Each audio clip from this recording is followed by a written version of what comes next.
And I don't know why this government is so slow related to issues of boundaries.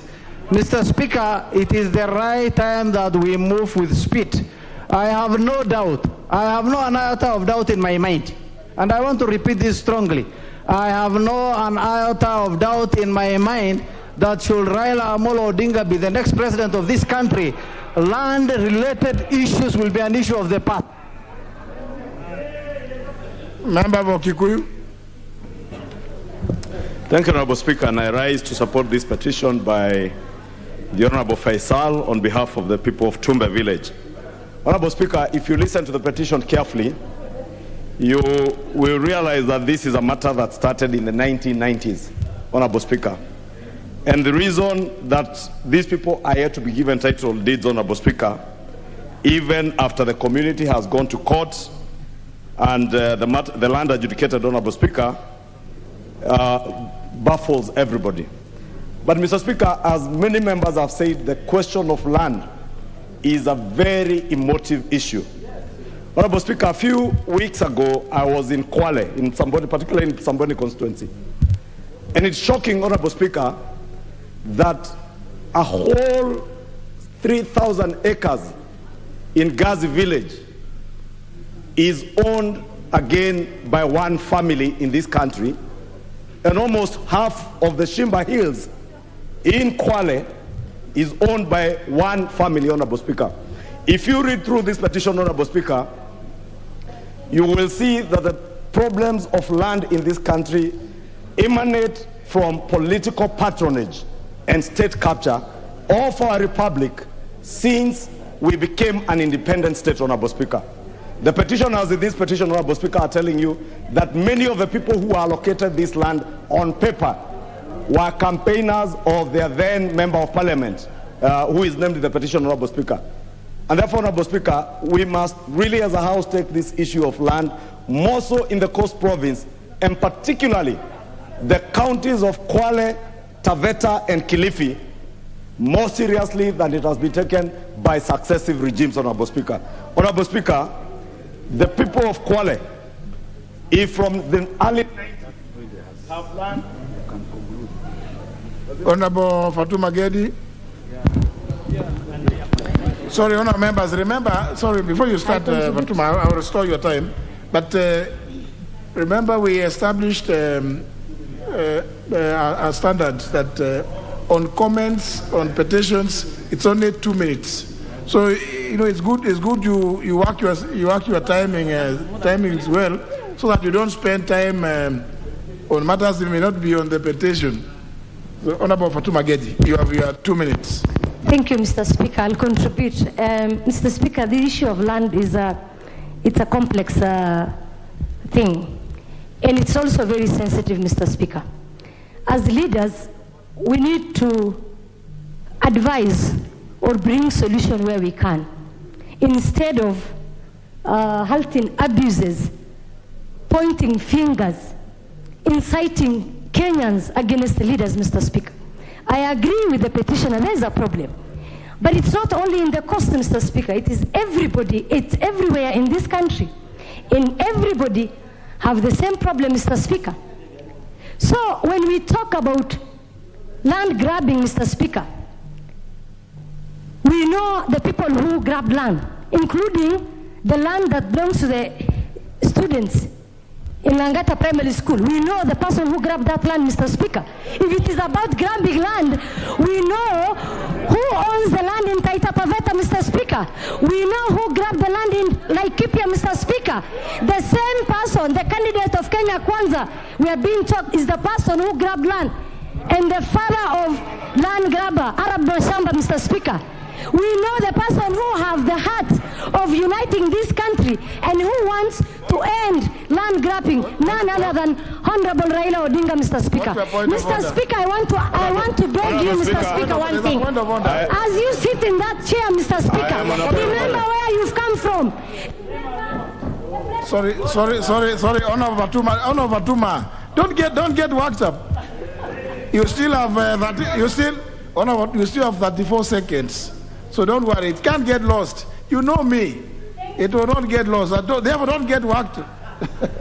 Honorable Speaker, thank you. I was raising on a point of order, and you realize, Honorable Speaker, I avoided in my contribution to politicize the issue because the question of land is a very emotive issue and an issue that has caused problems in this country. But my point of order, Honorable Speaker, the Honorable Fatuma Gedi has said that the person who grabbed land, some land I don't know where, is a candidate in Kenya Kwanza, Honorable Speaker. And in line with our procedures, Honorable Speaker, when you go to mention candidates of particular coalitions who are known, Honorable Speaker, and who are not there to defend themselves in this House, Honorable Speaker, Fatuma Gedi is obliged to either substantiate and provide evidence that that particular candidate has grabbed land. Honorable Speaker, I can hear shouting a lot of loud consultation from the Honorable Shamala, but she must also be aware, the Honorable Shamala, that when I mentioned a family owning 3,000 acres of land in Kwale, I did not in any way insinuate which family.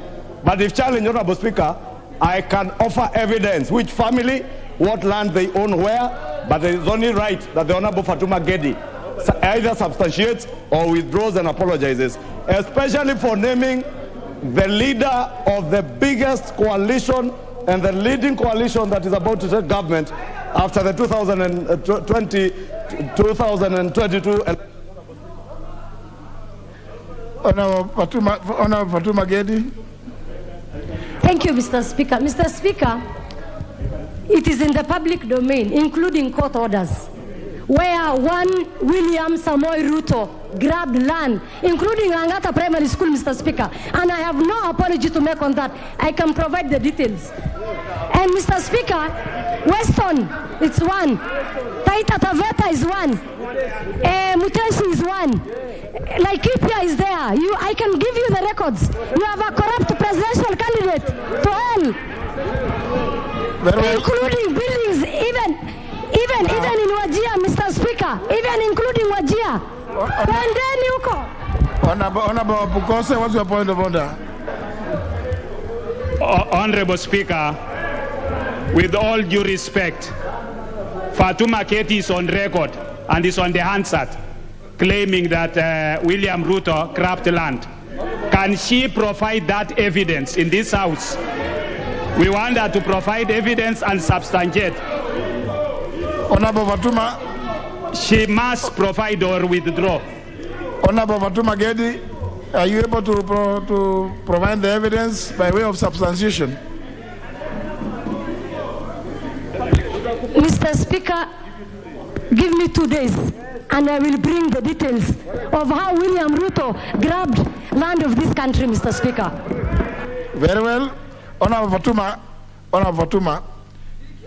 remember, you are the one who has undertaken to provide the evidence.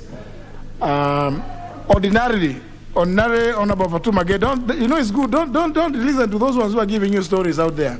Listen to what I'm saying. Ordinarily, we don't allow people to say they will provide evidence after 2 days. We would have required you to, because when you say something here, you are expected to have the material. But given the gravity of what you've just said, I would allow you. And therefore, on Thursday, 2:30, Thursday 14th of this month, at 2:30, we expect Honorable Fatuma Gedi to, it's only fair. It's only fair that we allow her the time to provide the material that she has. Yeah. All the land she has mentioned. Yes. Yeah. I remember, Honorable Fatuma, you have said you will provide evidence of. You talked about Taita Taveta. You talked about Laikipia. You say even Wajir. Even Wajir. Can you go on record? Please, Honorable Fatuma, please don't put words into our mouth. Honorable Fatuma, yeah. Honorable Fatuma. No, Mr. Speaker, I will provide on the following. Yes. One, Langata Primary. Yes. 2 Taita Taveta, Yeah. 3 Laikipia, Yes. 4 Muteshi. What is Muteshi? What is Muteshi? What is Muteshi? It's 100 acres land, Mr. Speaker. Where? Muteshi. Well, there's no place in Kenya called Muteshi. Yeah, honor members, please. Honor Matuma is serious about what she is saying, but it's only that I don't know. I know the geography of this country. I don't know of any part in this country called Muteshi. Yeah, please. Mr. Speaker, you've already ruled that by Thursday I bring the details. No, what is that? Muteshi is a land. The late Muteshi belongs to the late Muteshi. It's in Trans Nzoia, Mr. Speaker. In Trans Nzoia? Yes. Very well. 100 acres, Mr. Speaker. Very well. And if you allow me, let me get you the details on Thursday, 2:30, Mr. Speaker. On Thursday. I thank you. Very well. Very well, Honorable Fatuma Gedi. Honourable members, that concludes the 30 minutes which are allocated for comments on petitions. Honourable members,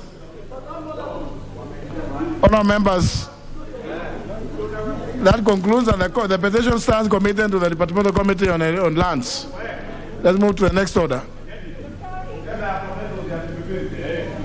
Order number 5, papers. Leader of Majority Party. Leader of Majority.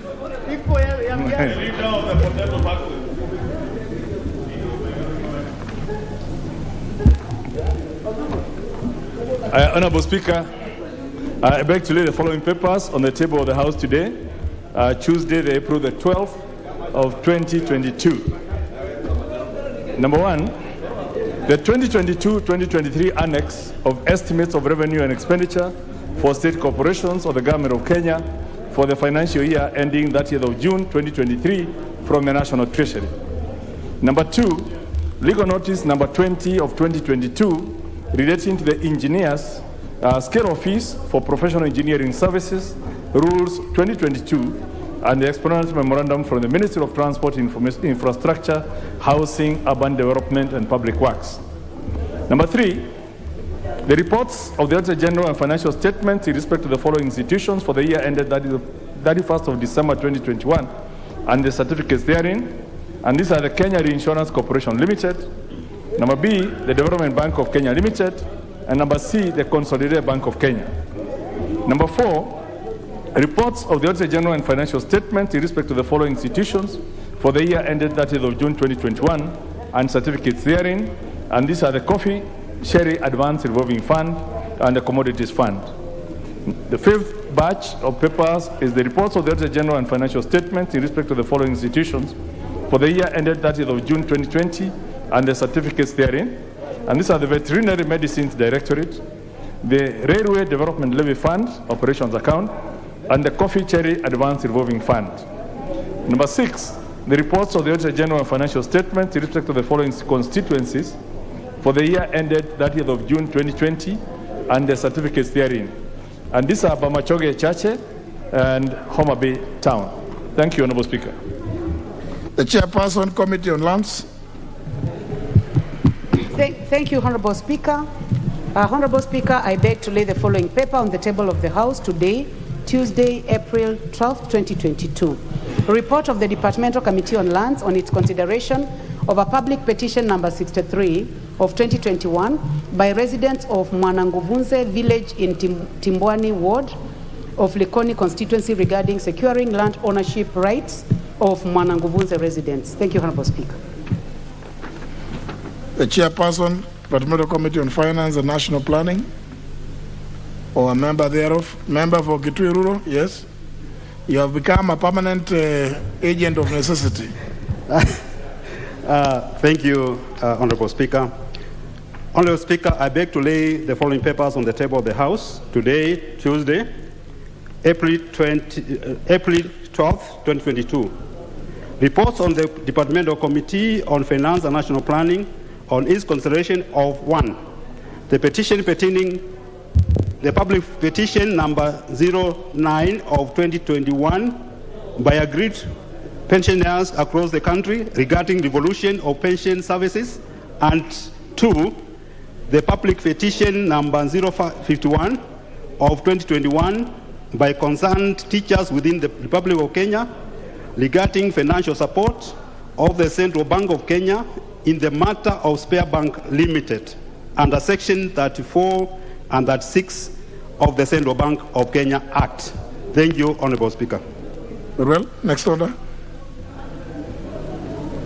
Order number 6, notices of motion. Order number 7, questions and statements. First segment on questions. Member for Msambweni, the only question available, Honorable Faisal.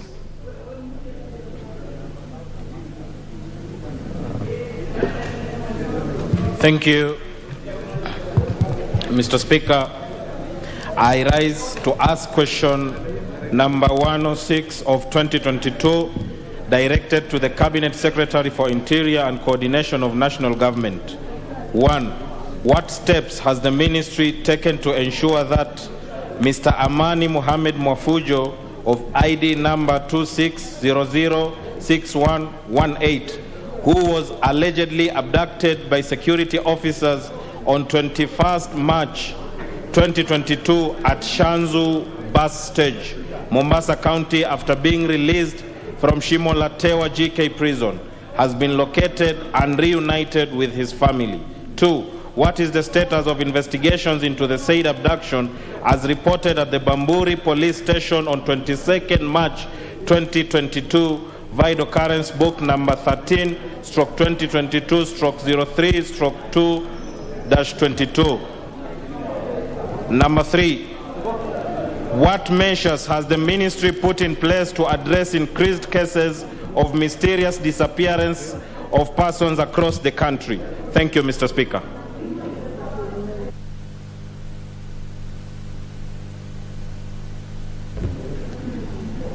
It must be, no, it must be on the order paper, surely. Please. The question will be replied to before the Departmental Committee on Administration and National Security. The next segment is request for statements, and the member for Isiolo North, the Honorable Hassan Oda Hulufo. You have a request. Thank you, Mr. Speaker. Request for statement regarding the insecurity in Isiolo County. Honorable Speaker, pursuant to Standing Order 44-2C, I wish to request for statement from the Chairperson of Departmental Committee on Administration and National Security regarding the recent insecurity in Isiolo County for the last 3 months.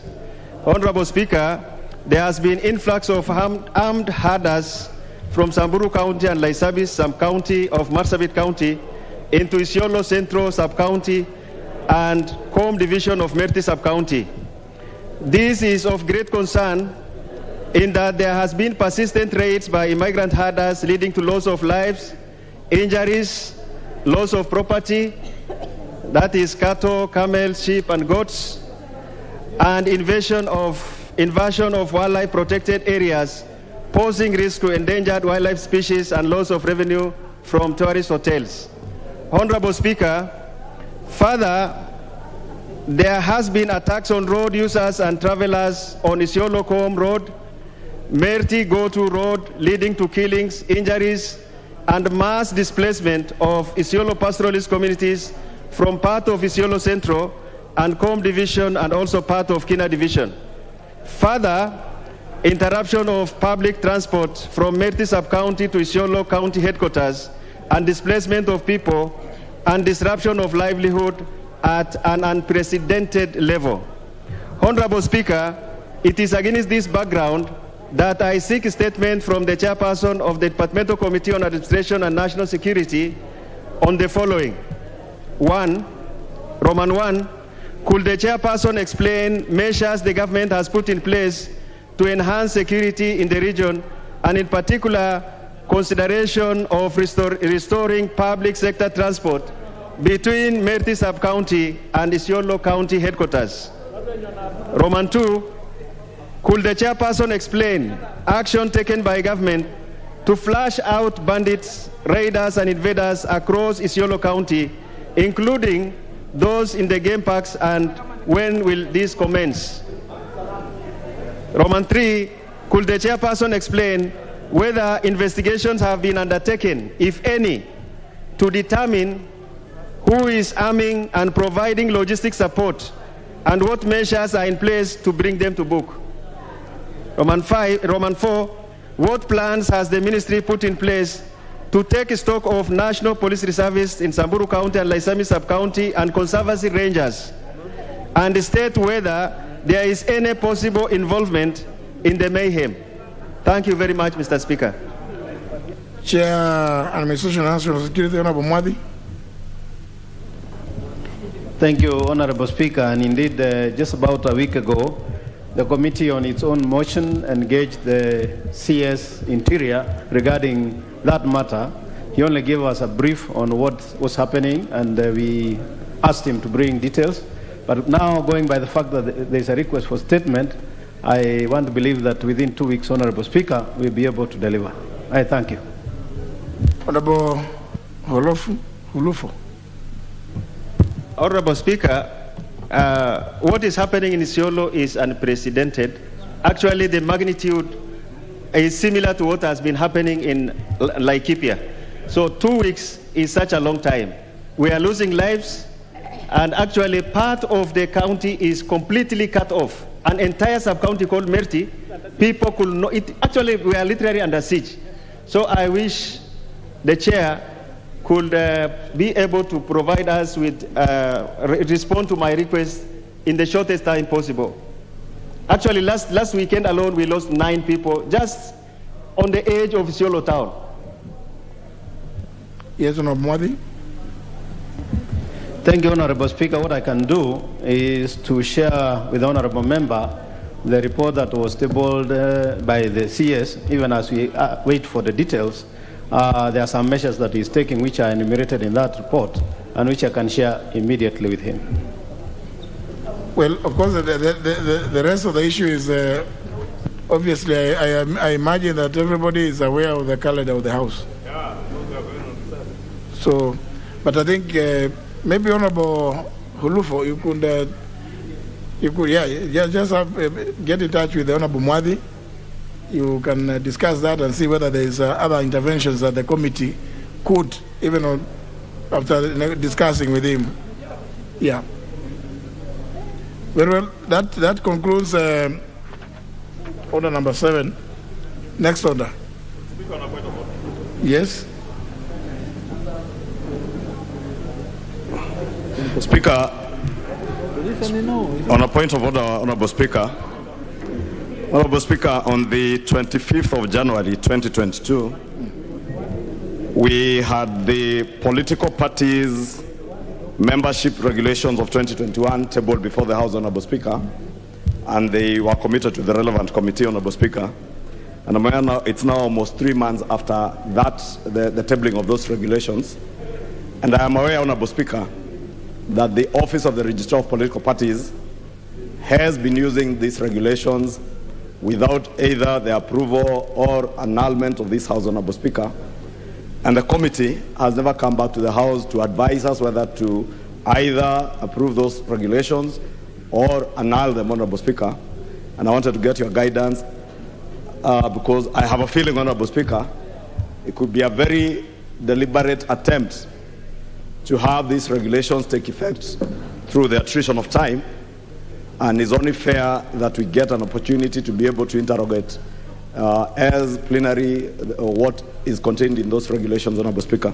Honorable Speaker, 2 is on the issue that has just been raised on the matter of Isiolo, and I wish the chair of the Security Committee and the Vice Chair, Honorable Gedi, would be listening, because, Honorable Speaker, the issues, and Honorable Abdisalan there had also raised the issue of insecurity in Isiolo. No, so which one do I listen to? See, I listen.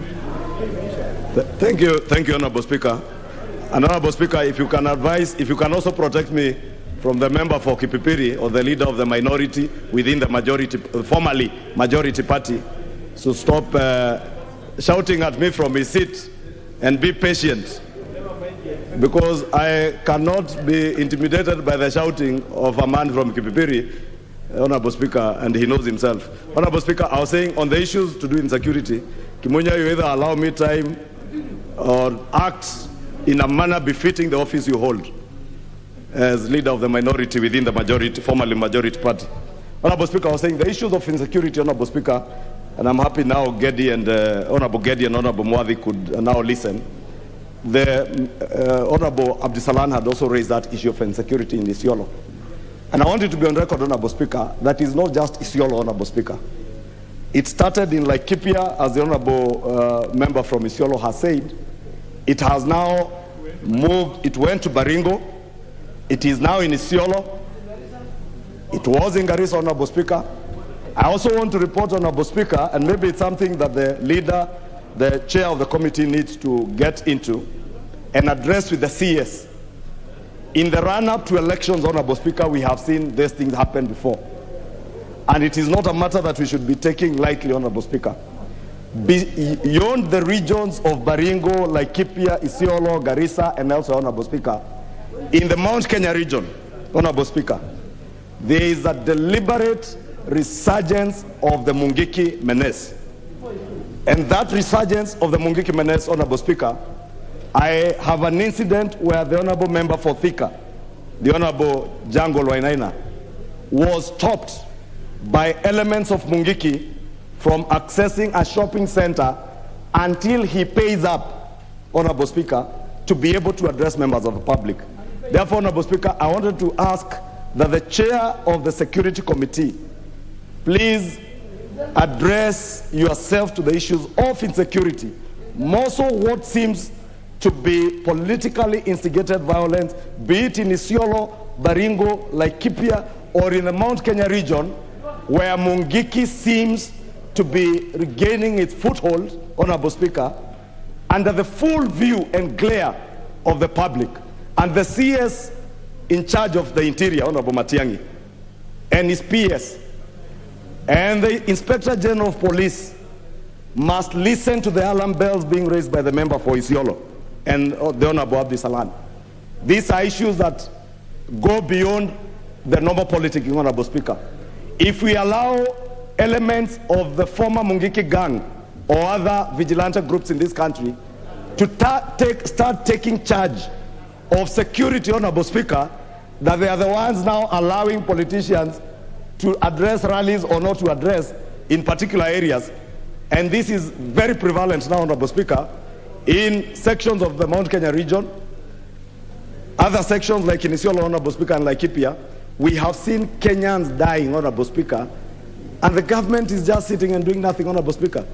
It is not normal in a democratic and decent civilized society like ours, Honorable Speaker, that every other week bodies are being fished out of River Yala, yet we sit here, Honorable Speaker, and continue being told to wait for 2 weeks for a report to be brought. Honorable Speaker, you remember when the Honorable Atiende Omolo raised the issue of the KWS officer, a member of the armed forces of the Republic of Kenya, his disappearance from a matatu, a gentleman who came from the Honorable member for Rarieda's constituency, a member of the KWS force, disappeared in the hands of people who are said to be policemen. And he raised that issue on the floor of this House, Honorable Speaker. The chair said that within 2 or 3 weeks, they will get to the CS and they will give us a report. Honorable Speaker, after those 3 or 4 weeks, the body of that, unfortunately the body of that gentleman from Rarieda was fished out of River Yala. Honorable Speaker, it is not just extrajudicial killings, it is not the politically instigated violence, it is not the reemergence of vigilante groups, Honorable Speaker. We must, as a House, seriously look into whether part of this violence is either state-sponsored or is being entertained by the state with ulterior motives, Honorable Speaker. And it is only this House that can rise to the occasion. And I hope that my good neighbor, the Honorable Mwadhi, will have the courage and the determination to get to the root cause of all these seemingly politically instigated violence, because that is how we will drive our country down the drain if we don't look into it, Honorable Speaker. Thank you. I think on this one, Honorable Abdisalan, you know, the member for Isiolo Northern, you had already made your point about, you know, it can't be now debate.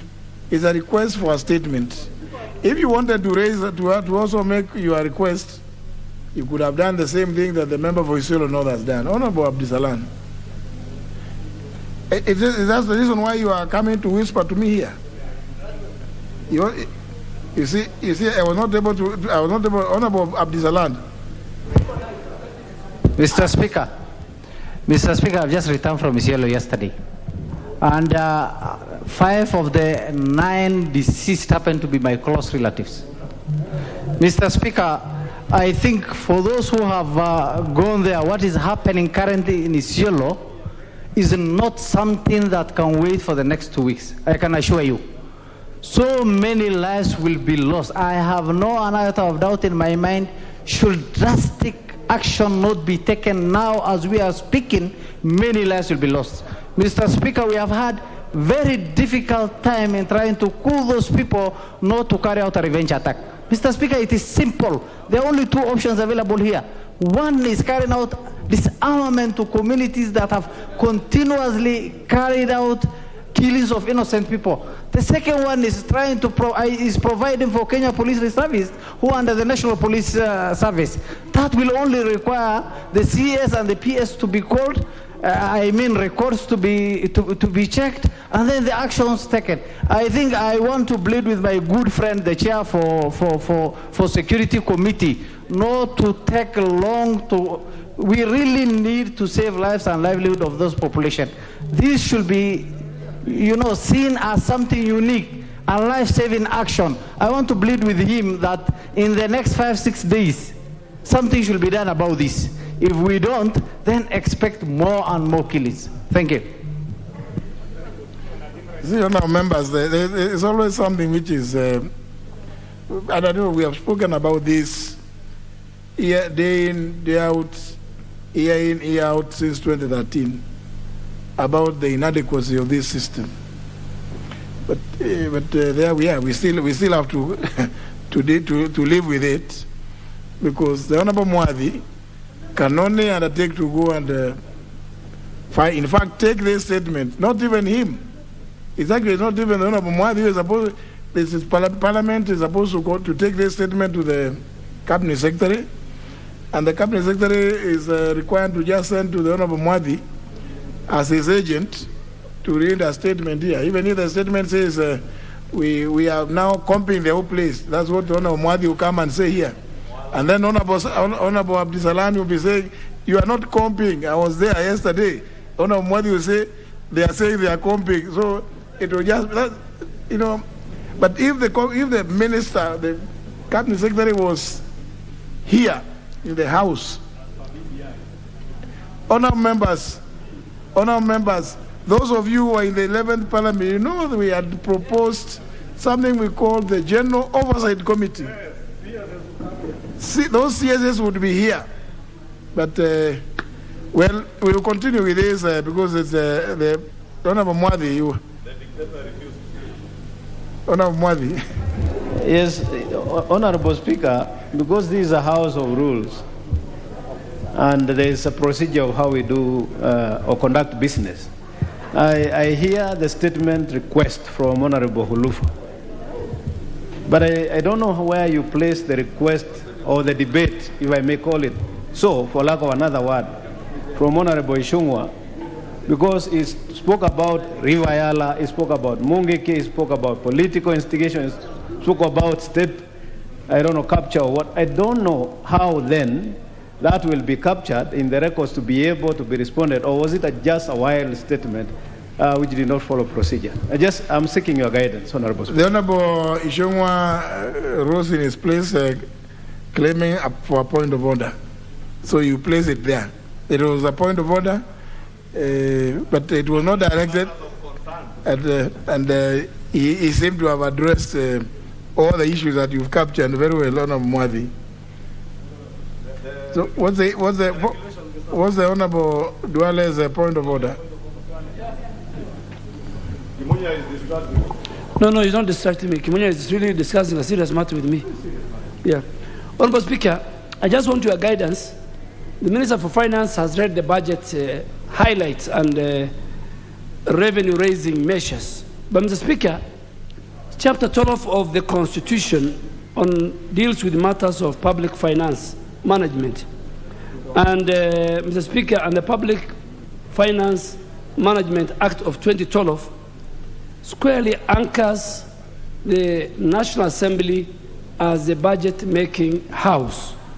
Mr. Speaker, reading together with Article 95, Sub-Article 4A and B, also anchors the National Assembly in the budget-making role. And go further, Mr. Speaker, Section 40 of the PFM Act and Section 35 of the PFM Act 20 also stipulates the procedure. Finally, Mr. Speaker, our own standing orders, Standing Order 244 and Standing Order 235 stipulate the budget-making process. And, Mr. Speaker, let me go on record that the budget-making process is not an event, it's a sequence. So, Mr. Speaker, now that the minister came here and I had the opportunity not to attend, he kept on saying, I propose, I allocate. So, Mr. Speaker, I really wanted from where you sit, just before his budget reading, the Leader of Majority tabled both the estimates, expenditure and revenue. So, Mr. Speaker, I'm sure you have subjected that to the departmental committee.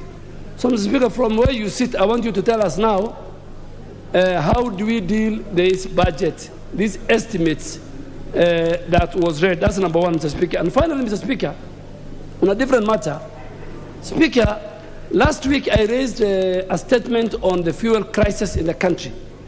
And the Vice Chair of Energy, the member for Baringo, who might be very soon be former, looking at the dynamics of the, just from the dynamics of the country's politics, the Speaker, she said she will be here on Tuesday to answer. The Speaker, she is not here. And the Speaker, I can tell you from where I am standing, some of these members will walk to their homes today. There's no fuel. But because as I drove from Karen, the lines in petrol stations, these are national crises, Mr. Speaker. And Mr. Speaker, this is a house under 95-4. Cannot sit.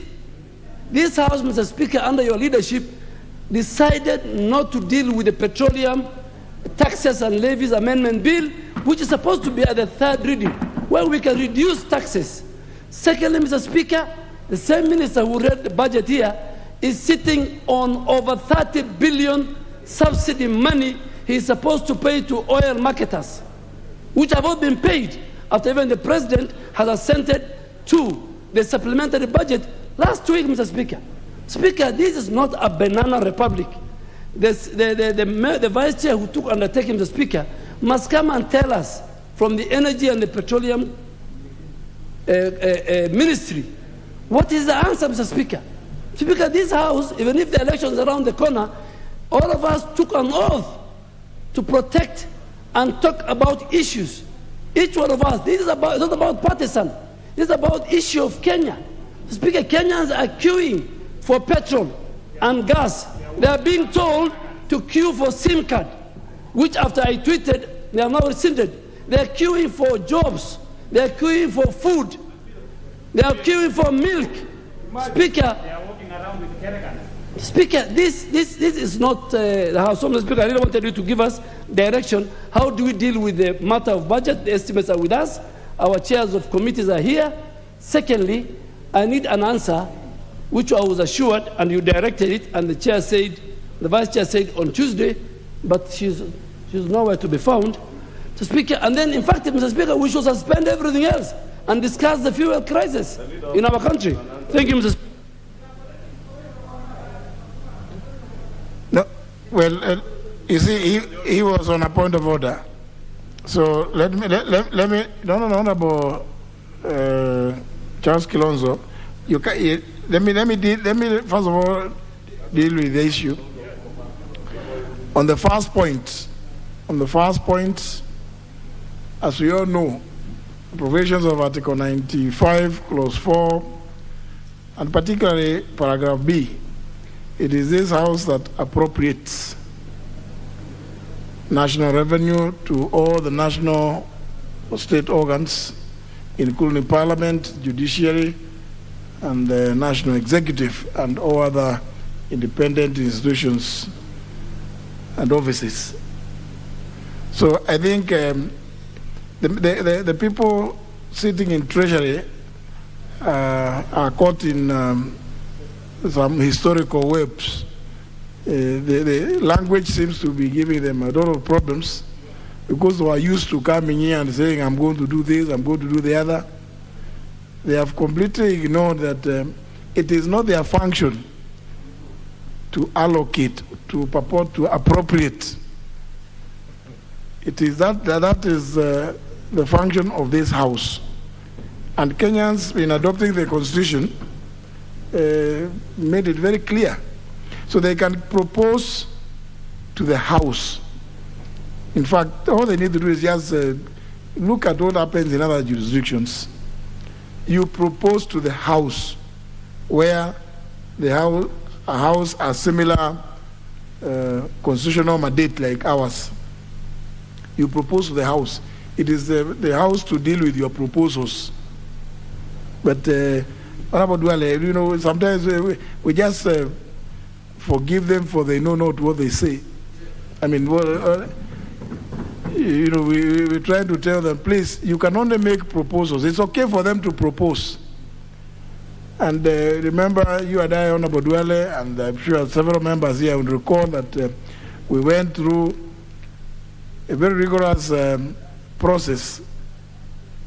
Those of you would recall, after the new constitution was adopted in 2010, the 10th Parliament, grappling with the issue of budget, the presentation of budget, even as the 10th Parliament was enacting the PFM Act in 2012,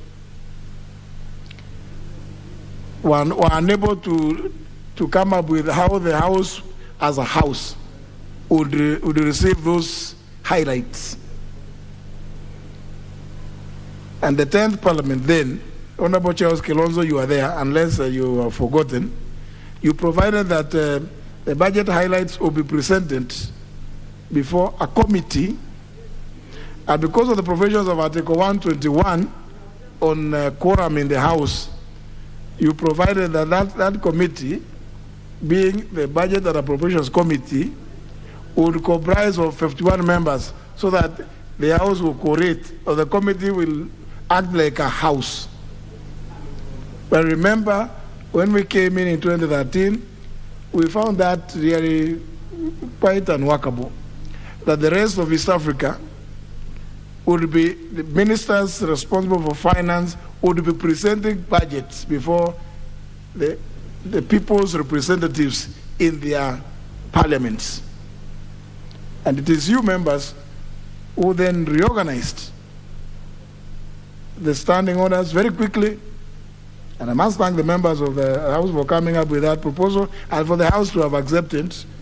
Then you provided and requested that I always, every year, I make provision for the Cabinet Secretary, because he can't step in the hallowed floor of the House. Being an unelected official, he cannot purport to step where you are stepping, the Honorable Shamala, because he will, you say they are going to adulterate the hallowed floor of the House. So you directed that I prepare some space up here, some corner here, where he will come and patch himself with the staff, but then we give them an opportunity to be heard. That was the improvement that we had to do. So he can therefore only come and make some proposals and then hand over the documents to the office of the clerk for distribution to the various departmental committees, which has already been done. So the committees are at liberty now, Honorable Duale, to go and comb through the various proposals. Comb through those proposals, and when you sit with the Budget and Appropriations Committee, agree or disagree.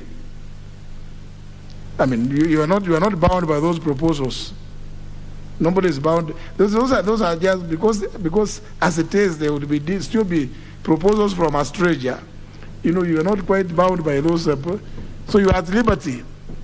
The proposals act as a guide, so that when you sit as various departmental committees and you interrogate alongside the other functionaries in the various ministries and departments, then you can be able to present something that is well thought out before the Budget and Appropriations Committee and agree on what it is should go to each ministry, program, activity, through the various votes and items and sub-items as the case may be. So on the first point, I think it was okay for the Cabinet Secretary to come and make the proposals. It may be inappropriate for them to purport to allocate or even appropriate, to claim to appropriate. But we forgive them for using those words. It's just like when some other people, you have seen in the recent past, people purporting, arrogating unto themselves the power to make provisions having the force of law in clear violation of Article 94. So, honourable members, we just treat that with as one of those things that people get excited about things. On the second point, the Honourable Kimunya, as leader of the majority party, because the Honourable Gladwell Cheriot Tungo made the commitment here on the floor, nobody even coerced her. She's the one who offered that she'll be ready today, Tuesday, 12th, to come. I don't, you know, this is a problem. And I keep saying, honourable members, it's only fair that when you make a commitment, please honor it. You know? So maybe Honourable Kimunya could respond to that. Yes. Thank you, Honourable Speaker. Indeed, the Honourable Duale did request for a statement, and the Vice Chair of Energy undertook that will bring all the information required by today. I had a discussion with the Chair of Energy just before we came into the House, because I was following up on the same, and he did indicate that they are still waiting for the information from the ministry on the comprehensive matters that were raised. And he asked that he receive the information by tomorrow, then they need to process it at the committee, and then he'll bring that information on Thursday. So he's asking for some extra time because of the veracity of the information that was requested for. We obviously are conscious of the fact that there's a fuel shortage, not just in Kenya. It's across, it's a global phenomenon. But the issues that were raised require a comprehensive answer. And the Vice Chair of Energy may have underestimated the magnitude of the issues that were raised. But I've been assured that the committee will be receiving the responses by tomorrow and then process them and bring to the House on Thursday. Well, you know, honourable members, we cannot turn that into a debate because, again, it will violate the rules of the House, the rules of debate. So, but maybe the Honourable Duale can. Now, we can't. Honourable Speaker, you are an old member of Parliament. And Honourable Kimunya, I served with him in the 10th Parliament as the Deputy Leader of Government Business and as a Minister. And Mr. Speaker, there's a difference even in parliamentary procedure between an ordinary question and private members. Private members used to be matter which is of great emergency. And Mr. Speaker, I asked that matter because there was an emergency, and that was last Wednesday or Tuesday. So, Mr. Speaker, it is, Thursday was a budget day. I asked on Wednesday. I really want, Mr. Speaker, that It's a serious matter. The country is watching us. We can't keep quiet. We have to go out of our way to seek that statement. It is not a luxury for the PS or the minister. The minister, I'm told, is vying for governorship in Turkana. I don't know who is replaced him. So this is a government that can't even replace ministers, you know. It's as incompetent as it is. You know, I mean, 2 weeks ago, you can't even replace minister for petroleum. You know, you can't replace PSs. So we even don't know, so Mr. Speaker, and Mr. Speaker, you had the leader of majority saying there is shortage of fuel.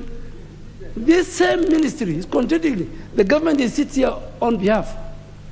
And a very competent minister for energy, Ambassador Monica Juma, went and said we have over 1 million liters of petrol, 2 million of diesel. So the issue is not about Kenya Pipeline said we have 62 million. So I can't use the word that we are wet. That's a different. Mr. Speaker, can you help ask Honorable Sonkok to use parliamentary language? You know, he's saying they have said they are wet. You know, that's not parliamentary. So, yeah, that's in fuel terminology, he's right. Because when they say they are wet, but you know, there are many people here who will understand it in a different way. And I don't want to use it as a ranking member. So, Mr. Speaker, can we have it tomorrow? Can we have it tomorrow, maybe? Mr. Speaker, in fact, I want to correct that, Honorable TJ, if you were referring to me last Thursday, I won by over 24,000 votes. I didn't won by 3,000. Unless you are referring to some other people here, I want to go on record. I won by over 24,000. And Mr. Speaker, just to correct the answer, so Mr. Speaker, this is a serious matter. Maybe the leader of majority can fast track and bring us the answer maybe tomorrow afternoon. So at least we can talk for the people of Kenya. No, just a minute. You know, that was directed at the leader of majority.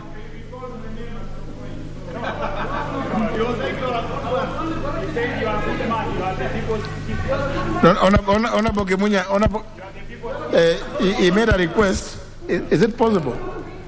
Yeah, Honorable Speaker. Honorable Millie Odhiambo, you know, it's, now we can't hear what is the leader of majority is committing. Honorable Speaker, I will try to prevail upon the Chair of Energy to fast track the matter to tomorrow. But to tomorrow afternoon, if it's possible. But I'm also aware that part of the problem we are having is because of speculative holding by people expecting a price change on Thursday, on the 14th, when the new price will be made. But I want to, without speculating, I would want to tell those who are holding, they'll get a big surprise. They better release the fuel. It's a point of order from the member for Yatta. Honorable. Mr. Speaker, one advantage of having stayed in this House for many years is to remember the history. Mr. Speaker, in as far as I can remember, the Speaker in most occasions does not allow members to speak from both sides of the mouth, Mr. Speaker. And Mr. Speaker, I want to give you an example of Honorable Ndwale. Today, to come and say he's fighting for cost of fuel to be brought down, while the same Honorable Ndwale was lobbying for increase of VAT, Mr. Speaker. Yes. Members should learn to live with their sins, Mr. Speaker. The same Honorable Ndwale, Mr. Speaker. So, Mr. Speaker, again, another member who has a habit of talking from his two sides of the mouth is none other than the former chair of budget. Yes. And that is Kimani Ichung'wah, and is running away, Mr. Speaker. Only last week, Mr. Speaker, on the matter of security, Honorable Kimani Ichung'wah said money for security should be diverted to go and buy fertilizer, Mr. Speaker. I reminded him, Mr. Speaker, members who come from Eastern Province and Central don't understand living in areas where there's insecurity, Mr. Speaker. And today is here busy talking about insecurity, Mr. Speaker. The problems we have now is a former budget chair cutting money to go to Ministry of Interior. Policemen are struggling, Mr. Speaker, in hardship, no armored vehicles, no protective gear, Mr. Speaker, and he comes here to lecture us about insecurity, Mr. Speaker. So, Mr. Speaker, my appeal to the chair is don't allow those two members who have caused these problems when they used to be sycophants of the system.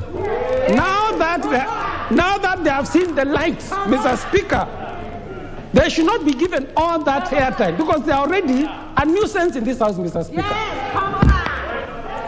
You know, Honorable Kilonzo, the danger of mentioning a member is that now the member will want also to respond. Mr. Speaker, the problem with Honorable Charles Kilonzo, I served with him in the 10th Parliament, is that some people want to live in the history.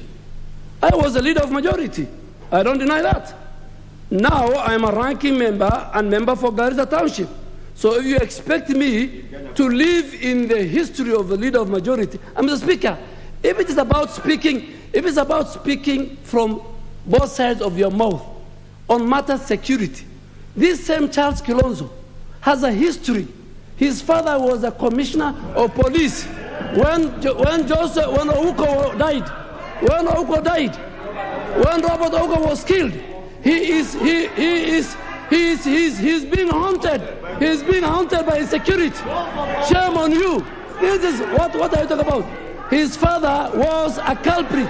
His father was part of that. So if it is about speaking from both sides of the mouth, your father and your family need to tell us answers. Tell answers. How Ouko died, who was involved, and everything. Shame on you. Now, honor members. Honor members.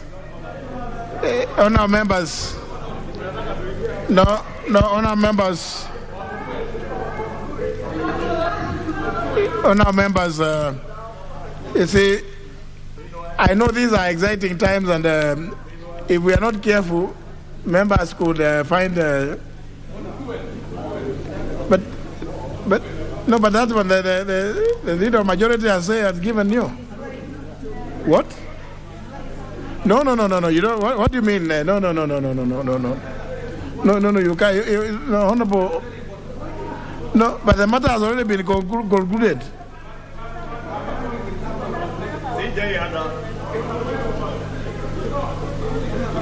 No, Honorable Sankok. Not on that matter. That matter, the response was. You see, first of all, the person who undertook to give the answer is not in the house. Now, the leader of majority has given some undertaking. I think let's let it rest there.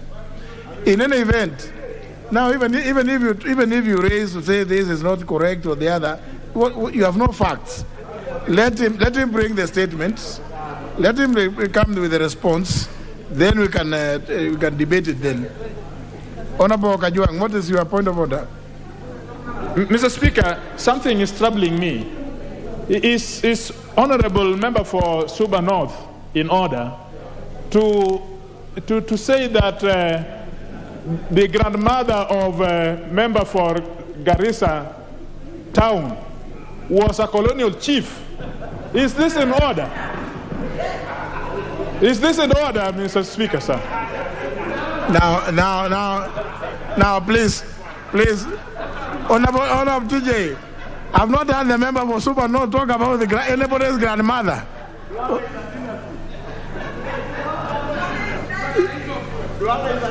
No, honor members, there is one point. Honorable member for Honorable Shamala and Honorable Ishungwa.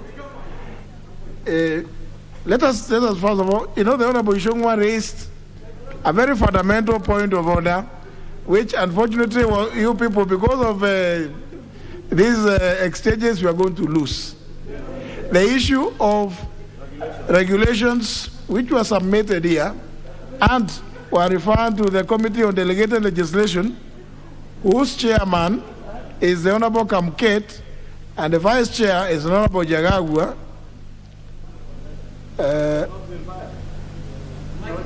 But I do know from experience and practice that the committee is literally run by the member for the Raka.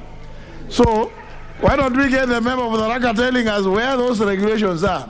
Because, as you know, under the Statutory Instruments Act, you see, a regulation-making body is required to, after getting them gazetted, table. Once they are tabled, they continue having force of law until such time as they may be annulled. And we want them here to announce. So maybe the Honorable Murugara, because I know you are the one who runs that committee. The other one is merely your agent. Thank you, Mr. Speaker, for those accolades. It's true, I actively participated in that committee, and last week we had a discussion regarding those regulations. In fact, it was in a retreat. We've not yet made a decision on them, so they're lying somewhere. Unfortunately, Honorable Kamket is not here. Honorable Jagagu has also traveled. I think we need to move the speed. Honorable Kamket must be in Tiati or somewhere, or is complaining because they are getting shortchanged by in Azimio. They had very high expectations, but those expectations are actually done. They're dwindling every day, and I think that's where Honorable Kamket is. When he comes, he's going to say where the regulations are and what we are supposed to do with them, because we need to take a decision and bring that decision to the House. As we agreed, the committee is just supposed to consider, make a report and bring it to the House. Not that we are going to do it the normal way, whereby the committee, if it approves, then they move straight to operation. They have to come to the House. That was the agreement, and I hope the chairman is actually going to do it that way. Thank you, sir. But you don't know how soon. The House is said to go to recess on Thursday evening. You have the regulation agenda. Sorry. The House is said to go to recess on Thursday evening this week. Yeah. And does not report back until the 9th of May? We are coming back on the 9th, and that's a long time from now. So the net effect is we should have actually be having that report tabled to the House, possibly by tomorrow. And I'll get in touch with the clerk to say it is required here as a matter of, I mean the clerk of the committee, the clerk assistant, so that we can have them tabled and possibly debated before the House goes on recess. Very well. Thank you. Very well. I think it's important that happens. I think that concludes the various points that have been raised. Let's move to the next order. Order number 8, procedural motion. Yes, Honorable Kajwang. Yes. I thank you for allowing me to rise on a point of order. On a very, actually, on an intervention, not quite a point of order. Mr. Speaker, sir, you have been our bulwark in taking care of welfare of these members.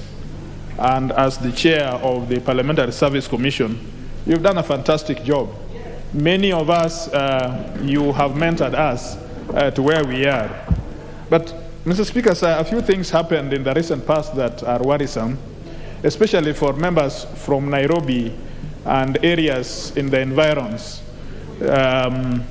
like Kikuyu, like Kiambaa, and so on, in which some bodies who believe they have a constitutional mandate have drastically reduced members' compensation to the chagrin of those members, drastically so. And you know, we are very keen. We have been following, even the commission, we have been following the Parliamentary Service Commission. We know that they have looked very hard on their compensations and emoluments, and they have improved quite a while in one places or the other. So it is, you know, that Mr. Speaker,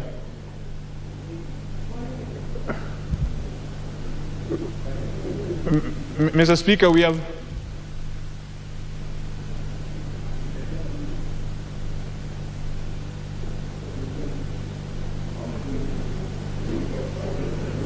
Mr. Speaker, you know, we have had almost what other people have referred to running battles when it comes to the question of compensations and emoluments concerning members, especially members from Nairobi and the environs. And you have been the one who has stood out very clearly.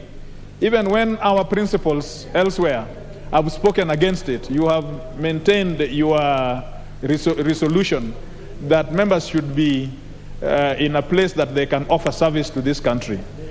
I don't want to request for a kamkunji because it is not within the standing orders. But this is an issue that really concerns us. Is it possible, Mr. Speaker, you will resolve in some way to bring us so that we can ventilate on this issue in some more detail, and that when you retire to the Commission, you are able to give some guidance around the subject, because absolutely it is a big problem as far as we are concerned, Mr. Speaker, sir.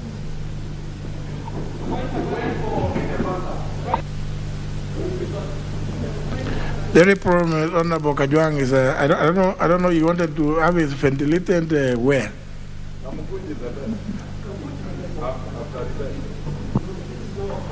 An informal meeting would be better, because then we will be discussing matters which are not necessarily in the chamber and which are not business, but which concerns the welfare of these members. And so I invite you to employ your wisdom and bring us together, whether in, I'm sure not in your chambers, because your chambers you are doing other things which are more of use to the plenary. But call us to a Kamkunji, for example. We are able to ventilate much more on this. Although even the most recent representations to that body contains our position on that issue of Nairobi, members from Nairobi and its environs. The most recent representations to that body, you know, that body is still very active there. So I don't know how, maybe Honorable Kajwang, we can discuss it outside, out of here, out of the plenary. But because I know you ably represent what the other members would want. It's the same thing, I know. So I'm sure we can discuss it. Member for Suba North. Thank you, Mr. Speaker. Mr. Speaker, I'm not rising on the issue of whether Duale's grandfather was a colonial chief who was harassing Kenyans. But, Mr. Speaker, I think probably in tandem with what Honorable Kajwang is saying, there are certain things that I think we need to discuss as a House, which perhaps we may not put in formally. So I was requesting that perhaps we have a Kamkunji after when we return. One of the issues of concern to me, Mr. Speaker, is the issue of the calendar, parliamentary calendar. You can see most of the parties are actually conducting their primaries. This week, I'm supposed to be going for primaries on Thursday. Mr. Speaker, you will find that most members won't be here. I think UDA is having most people are having their primaries on Thursday. The same with the other parties. What then happens, and the official calendar says that we are going on until Thursday. Since we already know, sort of how the other parties are likely to operate going forward, can we stagger the parliamentary calendar to take into cognizance that, and also to take into cognizance the fact that as we go to elections in August, I think now when you think in hindsight, it's actually miscalculated, that for CDF, people are already asking for bursary, especially post-COVID. Children are going to get stuck, and parliamentarians are not going to be here. So we are going to actually have a very serious crisis. But there are also other issues, some which are not that important, but which I think going forward, if you're looking on traditions of parliament, I had Honorable Duale referring to himself as a ranking member, and he's the only person who we officially recognize as a ranking member. We need to do an official recognition of ranking members as per the American way, Mr. Speaker. And I think sometimes we abuse ourselves as members of the House. I was one of the drafters of the Constitution, and we intended that chairman of committee rank pari passu to ministers or cabinet secretaries. But we are treating ourselves here as second-class citizens. So those are things we need to sort out even as we come back in the next parliament, that we need to give back the House the dignity that it deserves by the way we treat ourselves and by the way we treat our own system. So those are things, some of which we may not discuss here, but perhaps we would better discuss in a Kamkunji. Thank you. Well spoken, Honorable Millie Odhiambo, and of course, the Honorable TJ Kajwang, I expect him to be giving us an update of where we are with the review of the standing orders for the next House, since I noticed that the Honorable TJ and the Honorable Millie Odhiambo are desirous of being back in the House.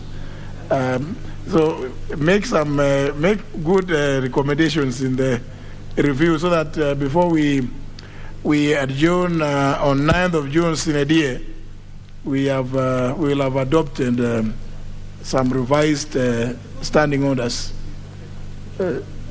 Yeah, we should actually, the committee on Procedure and House Rules committee has been, I believe, working on, and I think any member who has, just like what the Honorable Millie Odhiambo has said, I think it would be good if you have some ideas. You've seen the way the standing orders are, and you know, every year, every end of the 5-year term, we sit here.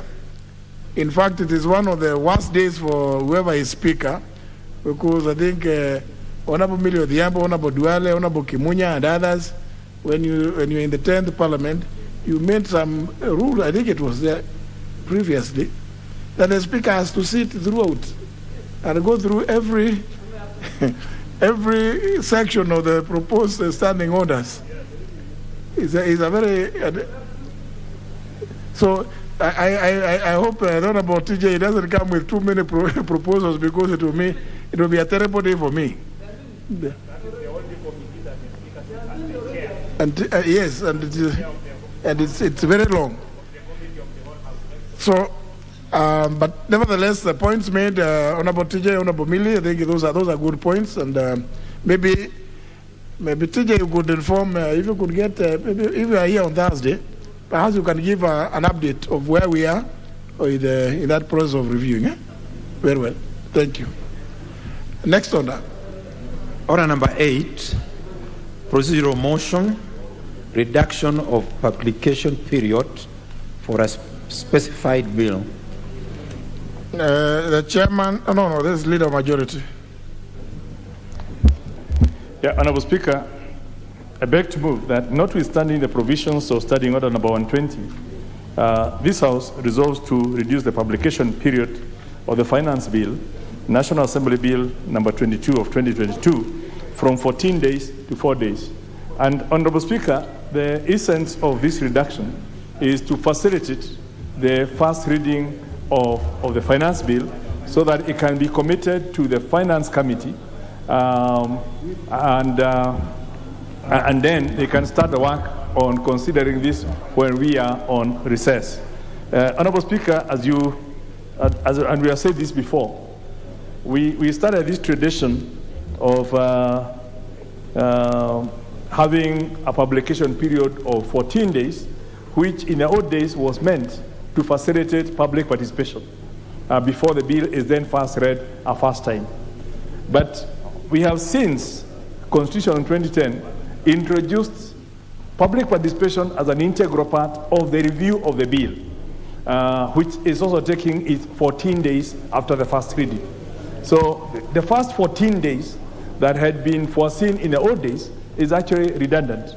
And I'm hoping that that's one of the things that will be changing in the new standing orders, so that a bill is published and read immediately, and then 14 days start running, during which time it's advertised, people can bring complaints, because we are now losing 14 days pre-first reading, and then taking another 14 days after the first reading to do the same thing and achieve the same objective.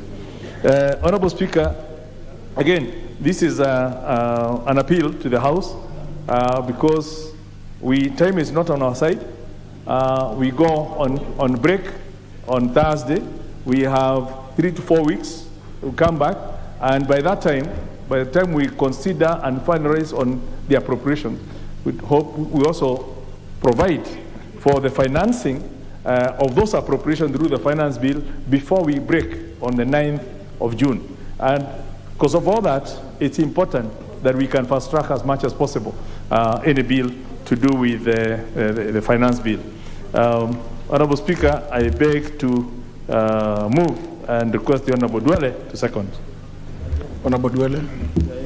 Thank you, Mr. Speaker. Mr. Speaker, I really want this, support this publication to be reduced because this is a very dangerous bill.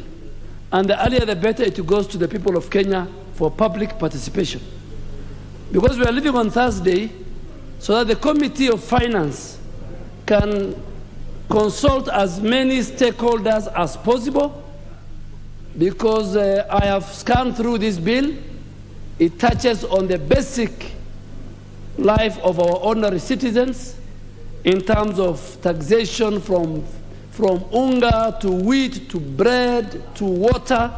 So I think it is good that we reduce so that we don't keep it. And the committee deals with this matter, does a very conducive public participation, serious one. So by the time we come back, in line with the time when our committees will finish the budget issue, then we can pass the finance bill. I beg to support. Second. I beg to second.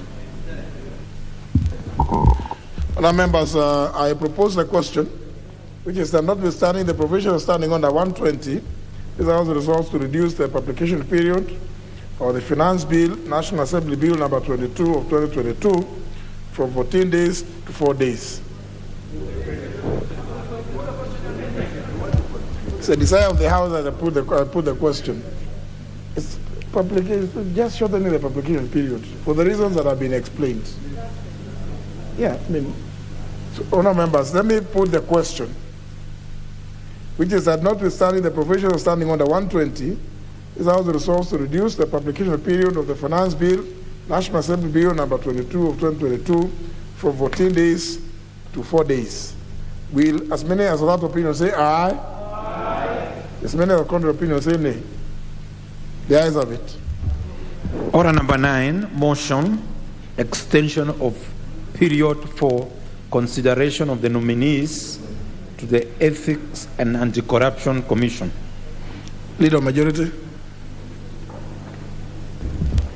Honourable Speaker, I beg to move the following motion, that pursuant to the provisions of Section 13 of the Public Appointments Parliamentary Approval Act 2011, relating to extension for consideration of nominees for appointment to a public office, this House resolves to extend the period of consideration for the nominees submitted by His Excellency the President for appointment as members of the Ethics and Anti-Corruption Commission by a period of 14 days from May 2022. And again, Honourable Speaker, this from the time we received the names in the House, if you calculate, the time will be expiring by next week, when we will be away, and there will be nobody to report, and hence we will lose the opportunity to receive that report from the committee and debate it. And in keeping with our previous practice, whenever we have this situation of a recess coming in between the deadline for production of a report and the discussion of that report, we provide usually for that extension, so that we would expect the whole process, consideration and reporting to be reported not later than 17th of May, when the House would actually be in session, within a week of the House coming back. And this is just to facilitate the reality, to recognize the reality of the recess we are getting into, and the statutory limitations that are placed by the law, which we are also allowed to via through this extension with the approval of the House. Honourable Speaker, again, this is a straightforward matter. We need to ask the House that we approve it. I beg to move, and ask the Vice Chair of the JLAC, the Honourable T.J. Kajong, to second. Honorable Kajwang. Very well. Honourable members, motion having been seconded by the Honourable T.J. Kajwang, I propose the question, which is that pursuant to the provisions of Section 13 of the Public Appointments Parliamentary Approval Act of 2011, relating to extension of a period for consideration of nominees for appointment to a public office, this House resolves to extend the period for consideration of the nominees submitted by His Excellency the President for appointment as members of the Ethics and Anti-Corruption Commission by a period of 14 days from the 3rd of May 2022. Desire of the House, I put the question that pursuant to the provisions of Section 13 of the Public Appointments Parliamentary Approval Act 2011, relating to extension of the period for consideration of nominees for appointment to a public office, this House resolves to extend the period for consideration of the nominees submitted by His Excellency the President for appointment as members of the Ethics and Anti-Corruption Commission by a period of 14 days from 3rd May 2022. Will as many as that opinion say aye? Aye. As many as the contrary opinion say nay? The ayes have it. Order number 10, the Finance Bill, National Assembly Bill number 22 of 2022, first reading, a bill for an act of Parliament to amend the laws relating to various taxes and duties and for matters incidental thereto. Order number 11, Committee of the Whole House.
Procedure.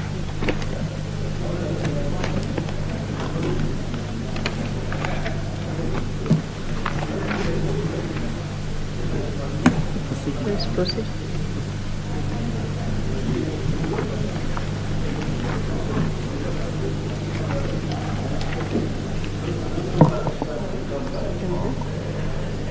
Three of 2022.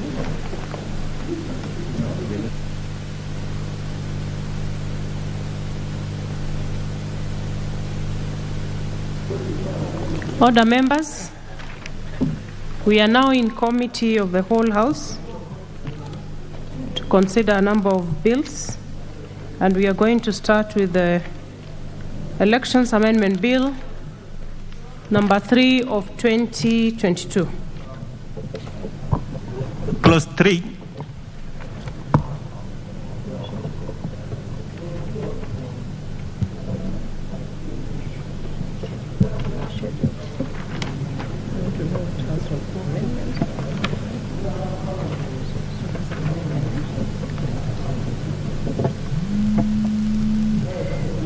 So we are on clause 3. And I propose a question that clause 3 be part of the bill.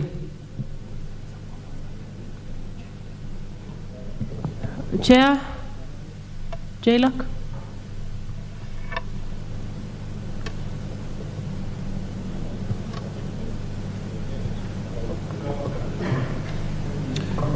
Madam Chair, I propose that clause 3 be amended as proposed in the order paper. Speak to it I realize that I think I have to explain many of these things because when we sat the other time, I think many members sought for explanation. So I will be as brief as I can and try to capture the mood of the House. Madam Chair, clause 3 has to do with what we saw in Kibra in the Mariga case, in which a voter, although was not registered in that area affected by the electoral area, went and registered elsewhere and contested in the Kibra by-election. It was a very untidy way of doing things. But again, we also have to have a way in which we standardize this. If, for example, the by-election is concerning Kipipiri constituency, and there is no by-election that is going to come in Kipipiri, it's in the unlikely event that there is a by-election in Kipipiri. Members from, voters from Ruaraka should not freeze, should not stop registering just because there is a by-election in Kipipiri. And so when you see the amendments in clause 3, so when you see us adding those words as you see, those words are supposed to insulate that kind of issue. In A, in A, B, and D. C is as in the order paper, really. It's not a big issue. The thing is, of course, there is no valid, a passport is a passport. It has to be a genuine one and a valid one to be a passport. But we are, for abundance of caution, saying that it should be a valid passport on behalf of the people in diaspora. You know, they own passports, but those passports have expired for one reason or the other. So when you do elections, they are going to go to the embassies and looking for an opportunity to cast their vote. So we need to be very clear and say, you need to come back and renew your passport and make it valid for you to be able to vote. So this is really the justification in the whole of clause 3. Right. I propose a question that clause 3 be amended as proposed by the chair. I go on to put the question that clause 3 be amended as proposed by the chair. Will as many as of that opinion say aye? Aye. Will as many as of a contrary opinion say nay? The ayes have it.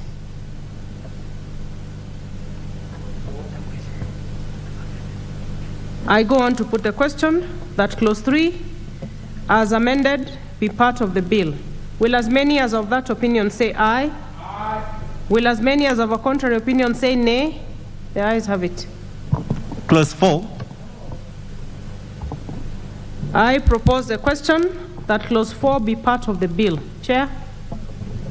Madam Chair, I propose that clause 4 be amended as proposed in the bill. This has to do with the register of voters. There are two issues here: inspection of register and verification. You know, inspection is an ongoing activity that should go on every time to inspect the register. But just a few days to an election, voters should have an opportunity to verify that their details are captured in the voter register. So we needed to break the two components so that one refers to inspection and the other refers to the verification. And so this is the justification, which then shows that the registration of voters is an ongoing at all times but rectification is limited for the period for the election or by election. I propose. I propose the question that clause 4 be amended as proposed by the chair. Honorable Mili. Thank you, Chair. Chair, even though I agree with the Honorable TJ, but I wish the committee would also take cognizance of an emerging issue, which is that we are no longer just dealing with the IBC register, but also parties now have registers which need to go through the same process. Because, I know, but if you are dealing with political, even if it is through political parties or whatever, because we have brought new amendments which are affecting elections, and now we brought a more recent amendment where we say that you can only vote through parties. How then do you verify the party register so that if members have actually registered, then it's the authenticated register that then people use in the public? So that is something that the committee should pick up as well. Otherwise, on this one, I support. All right, I'll go on to put the question. Or Chair, do you want to say something about what the Honorable Mili has raised? No, the member for Suba North is absolutely right. I think this concept of political parties is something which we are strengthening, and it is now emerging that registers, membership registers is now becoming a very important component of it. The other, last month, members of this House were not worried.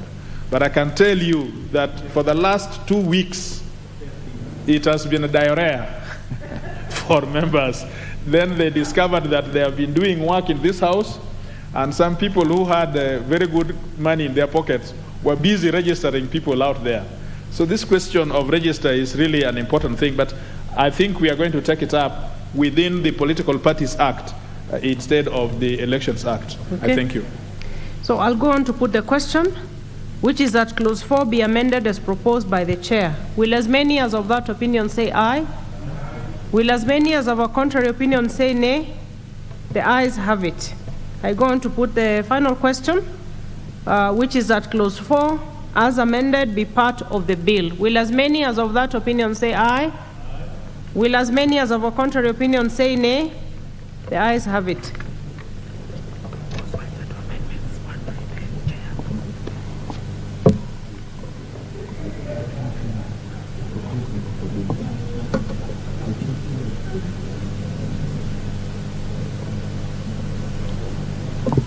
Clause 5. I propose the question, which is that clause 5 be part of the bill. And we have 2 amendments. And the chair, you can go first. Clause 5. Yes. Is Honorable Chair and Mr. Honorable Chairperson, I move that clause 5 be amended by deleting clause 5. Why? No, this is where we are. Members are not carrying the bill. If they were carrying the bill, they would almost have agreed with me. Now, this is where members were saying, this issue of mass movement of voters, especially we in towns. Today, I am giving bursaries, and everybody is coming and changing their votes so that they can benefit. Tomorrow, when the other person, Oluwach, who is my neighbor, is giving bursaries, they all migrate there. So there is this problem around movement of mass movement. But we agreed that this is a problem. I myself was one of those, and Oluwach, who was sitting in the same committee, both of us agreed that this is an issue. But we are first and foremost lawyers, and then we are legislators who have sworn to protect the Constitution. The manner in which IBC presented the proposals was such that we could not support it because it was unconstitutional. Why? Because they are asking voters to show that they are resident in that constituency, or that they have a building in that constituency, or that they have employment. We thought that that is being very rude to the Kenyans. The people I represent, if you ask them, do you reside in this building or in this constituency? Yes, they would not. They don't have. They don't have the pieces of paper that would show the lease which member for Kiminini would have to show.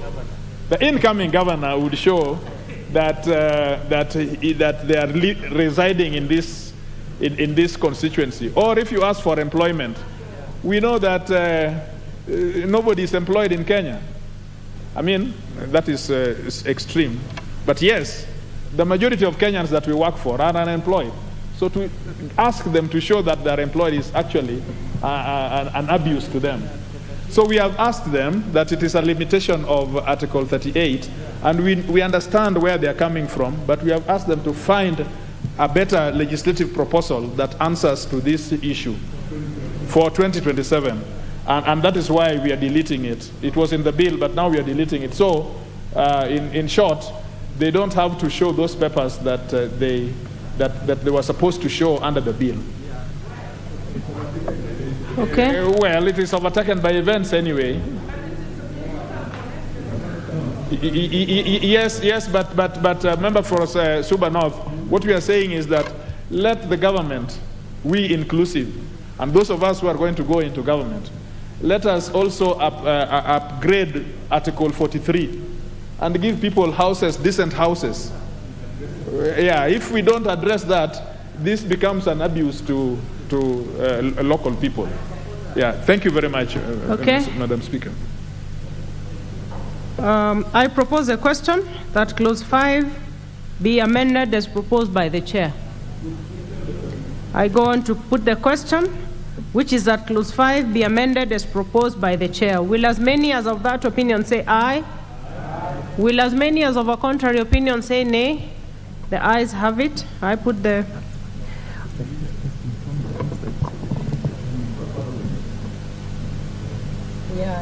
Actually, it's deleted. And then the amendment by Honorable Duale is similar, so it falls. Clauses 6, 7, 8, 9, 10, 11, and 12. There are no amendments on these ones. And I propose a question, which is that clauses 6, 7, 8, 9, 10, 11, and 12 be part of the bill.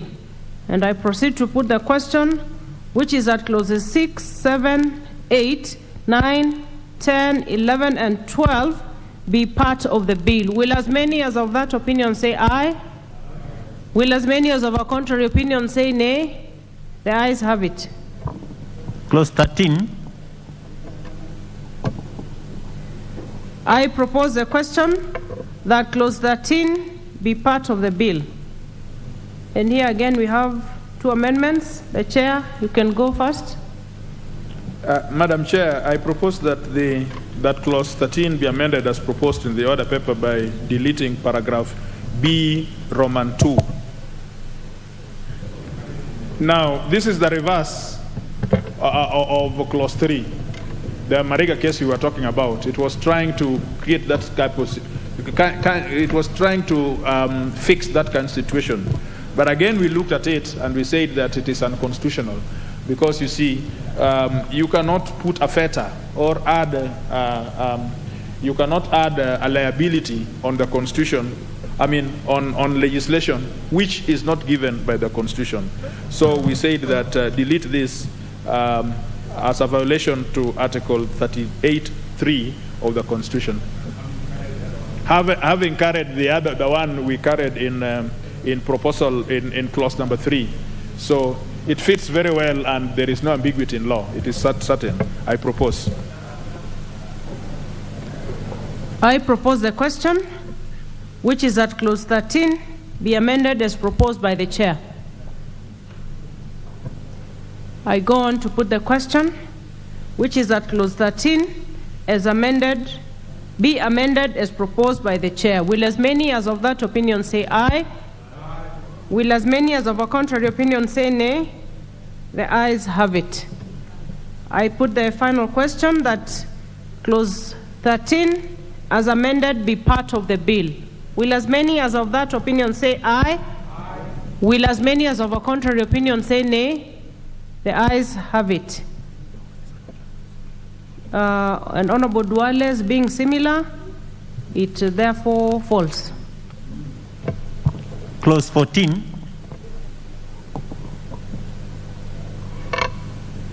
I propose a question, which is that clause 14 be part of the bill. Chair?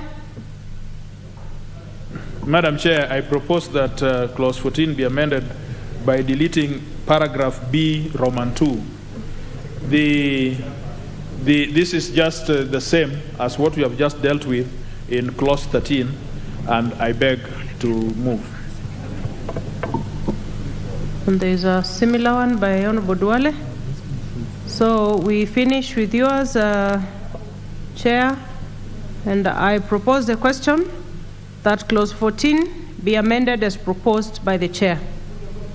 I put the question, which is that clause 14 be amended as proposed by the Chair. Will as many as of that opinion say aye?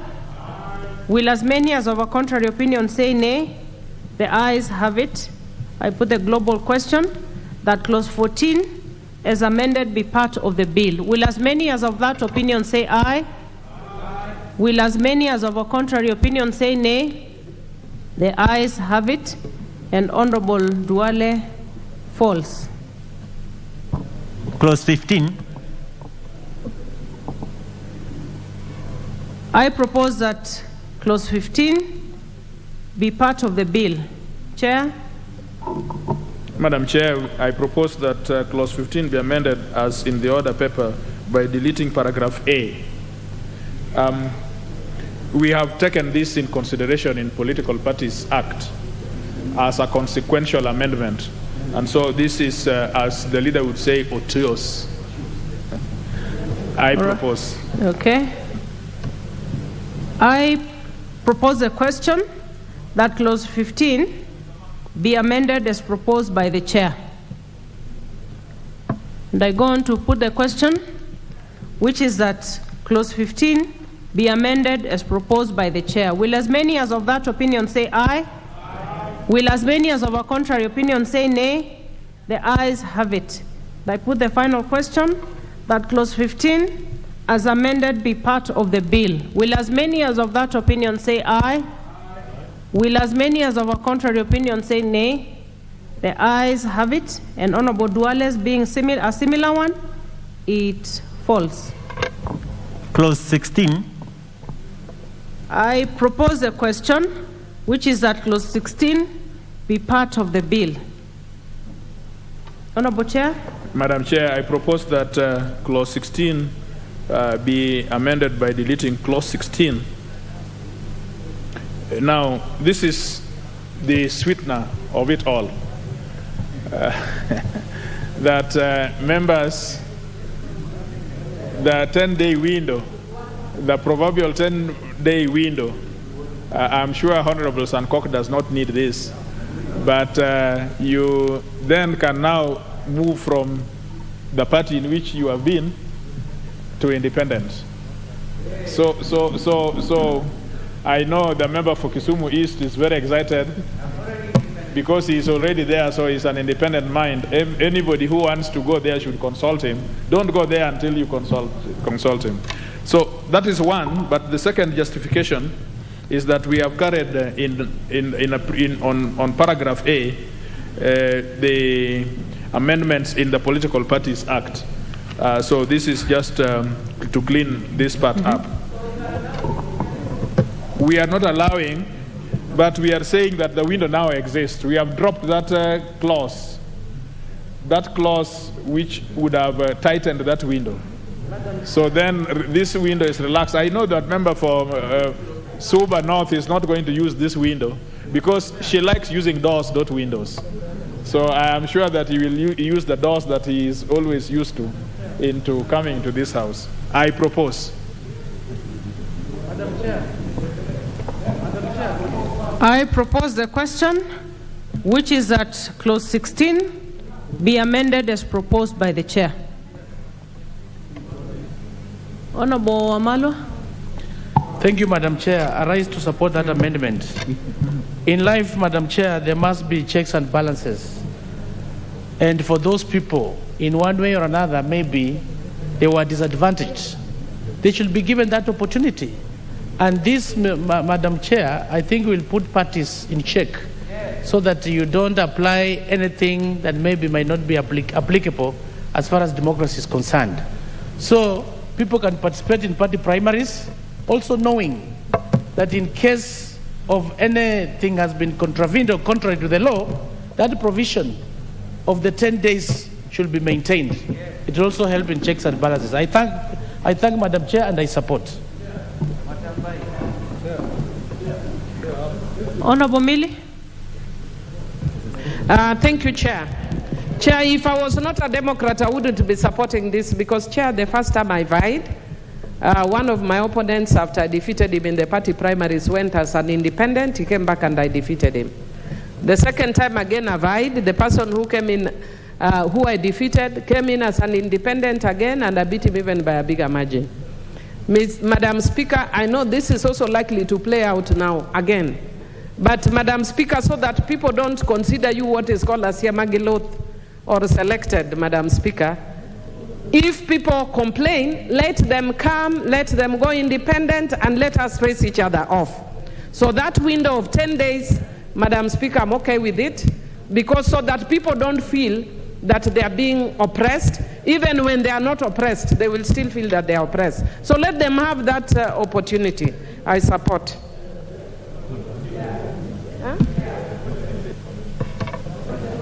Honorable Sankok.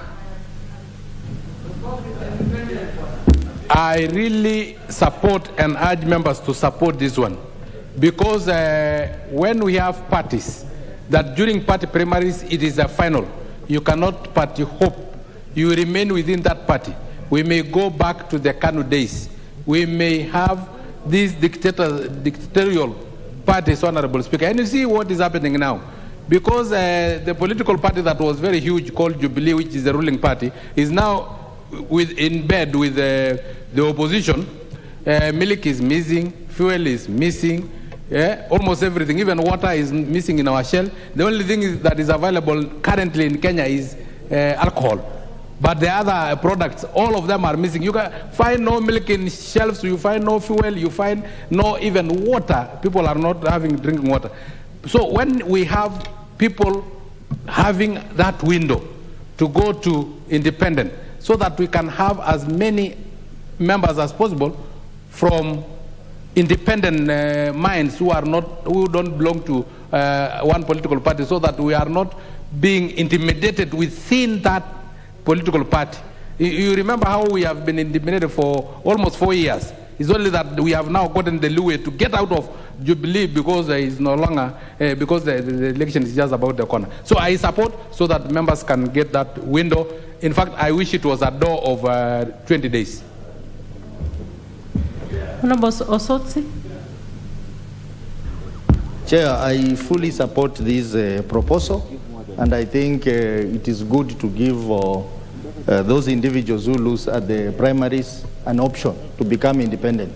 But again, this scenario calls for an opportunity for us to create the relevant laws that will re-engineer a political party system in this country. Because if we allow the things to go the way they are going, we may end up having a house full of independents, and the political parties will die.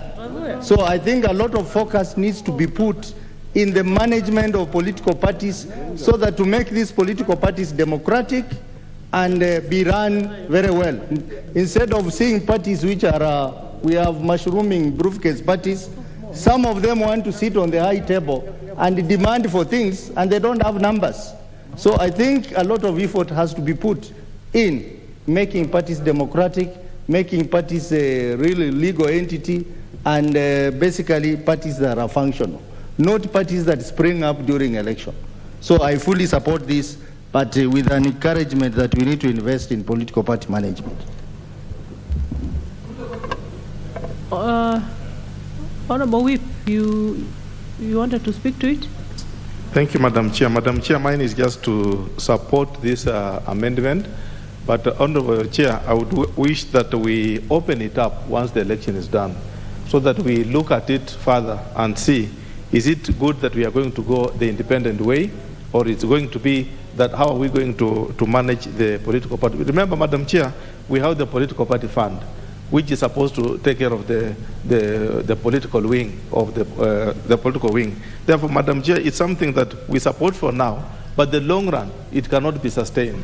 We need to digest it in future and see what to say. And Madam Chair, just to conclude on the line of what Honorable Sangoko has said, that now we don't have milk and everything because of Jubilee, I would want to wish, okay, although I do not now want to go into the politics part of it, but Madam Chair, the hand that feeds you, you need not to cut it when it's due. Thank you, Madam Chair. I'll go on to Chair. You want to speak to it? Madam Chair, you know, I thank Honorable Osotsi and Majority Chief Whip for the remarks they've made. I think for the Hansard, we need to be clear that Kenya is a multi-party democracy, and all efforts should be to make sure that political parties work. Independence or being an independent is an exception rather than the rule. So the exception can now not be the rule. But we have said that, you know, it is not laws that make things. And IBC must not be looking at legislation to be making things. There are a lot of interventions, non-legislative interventions, which need to be put in place, which can cure those mischiefs, instead of a legislation like this, which looks draconian, which looks like it wants to, refuse that other people cannot move elsewhere. For example, let them give more money to political parties. Let them allow political parties to be trained. Let people enjoy what it is in a political party. Let those people who Samkok is referring to be made to understand that political parties is a place where we exercise our rights. When that will be done, people would want to participate in political parties without a law such as this. But you see, we cannot say that we are now going that direction because we want to have everybody independent, because independent is not what the Constitution demands of us. Thank you, Mr. Chair. It's Madam Chair. I don't know when you turned me to Mr. I saw the clerk beside you and it confused me, but you are always my Madam Chair. So can I proceed to put the question? I go on to put the question, which is that clause 16 be amended as proposed by the chair. Will as many as of that opinion say aye? Aye. Will as many as of a contrary opinion say nay? The ayes have it. Clauses 17, 18, and 19. I propose the question that clauses 17, 18, and 19 be amended. They have no amendments. So I propose the question that clauses 17, 18, and 19 be part of the bill. And I go on to put the question that clauses 17, 18, and 19 be part of the bill. Will as many as of that opinion say aye? Aye. Will as many as of a contrary opinion say nay? The ayes have it. Clause 20. So here we have a number of amendments. And we have proposed amendments by the Honorable Kaluma and the Honorable Duale, which would have had a consequence on those by the Leader of Majority and the Chair. But I don't see these members here. You have agreed, okay. So I think, Honorable Leader of Majority, I will have you go first, but first let me propose. I propose the question that clause 20 be part of the bill. Honorable Leader of Majority. Yes, Honorable Chair, I beg to move that clause 20 be amended as per the order paper. And this is basically a reformulation of the contents of the bill in exactly the same way as the committee had provided, except for if you members would look at the the amendment by the committee, it has 9 issues, and our point of departure is the number 6 on the committee on page 49, which basically the committee had proposed that the commission shall establish a mechanism for live streaming of results as announced at a polling station. And since this matter was the subject matter of a court ruling, and the court ruled that we didn't have to provide in the law live streaming of results for information only, which was not binding to anyone, and actually declared it unconstitutional. What the committee had then tried to do is to bring it, and we have discussed with the committee, and they're in agreement that IEBC has no business in regulating what TV stations do. That is for somebody else to regulate. Once they announce their results, once they put their results in the portal, other broadcasters can now use that information without having IEBC being the one regulating or determining how that live streaming will take place, because that's in the domain of a totally different regulator. And IEBC don't have their own TV stations. To the extent that what was in the bill had left out the issue of having a portal,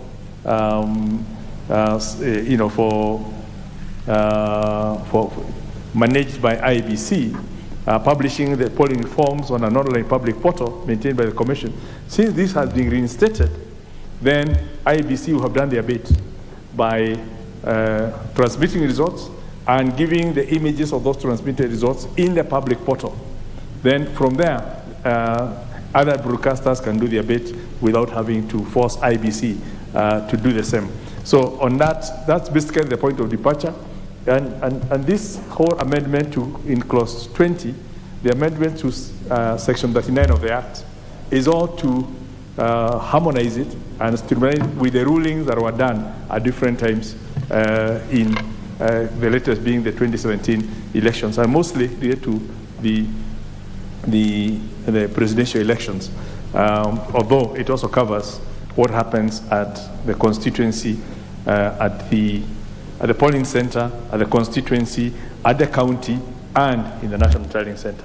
So it's now a neater formulation, which, again, we have agreed with the committee, except for that bit. And on that one, I would want, for the record, the Vice Chair might want to put his on the record, the concurrence that we happy to leave out IBC from the live transmission of results. I beg to move. So we will have him put his word. I go on to propose the question that clause 20 be amended as proposed. Be amended as proposed by the leader of majority. Will as many as of that? Okay. I'm a bit mixed up here.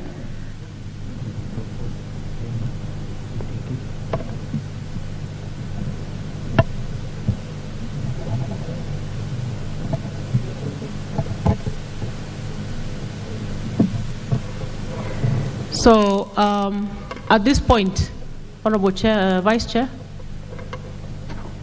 Yeah, Madam Chair, I concur. At the end of the day, what I'm excited about is that this section of law has gone through tremendous bashing by litigants, and every section has been looked at with a spotlight. So the committee had this onerous duty of trying to harmonize the body of law which controls transmission. And transmission is everything. If elections have been done properly at the polling station, we should not have a problem with nomination, with elections, just because we can now not take it to the people to see what the polling stations have done. There must be a legal framework for doing that transmission. It is transmission that was the problem, was the issue of post-election violence, not the way Kenyans went to vote. It was the transmission problem. So to say that we can have an election without transmission, I think is idle. But again, remember the Constitution talks about variability, transparency, a lot of lofty words that an election must conform to. So with this amendment that you see, for me is the clearest text I've seen that cleans up the issue around transmission, and the Leader of Majority has made it even clearer on this issue of live streaming, because they are not communication authority.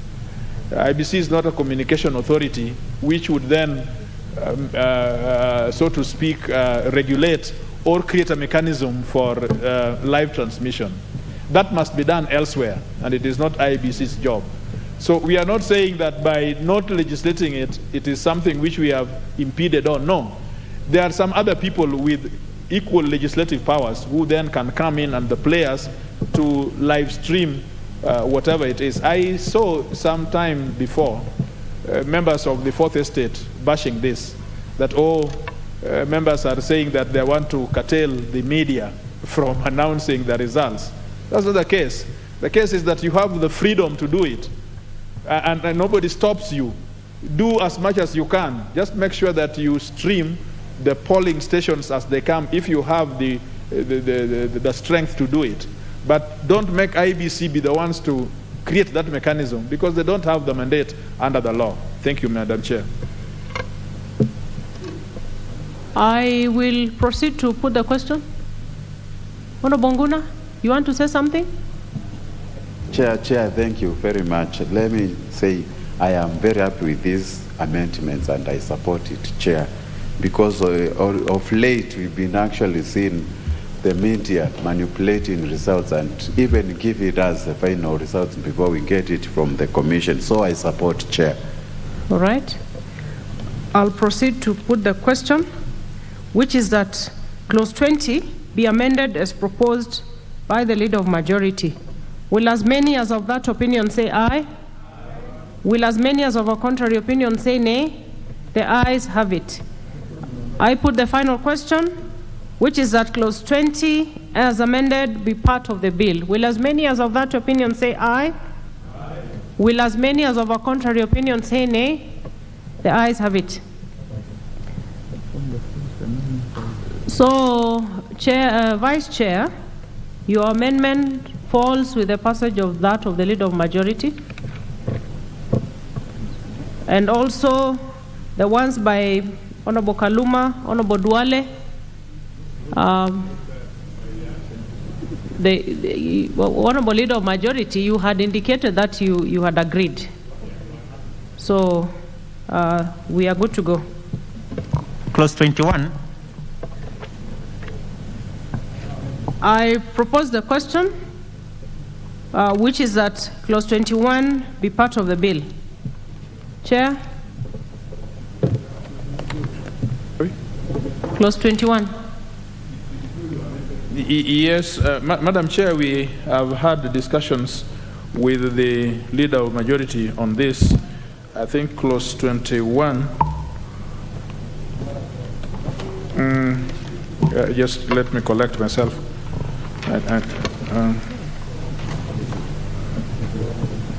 Yes, on this complementary mechanism for identification.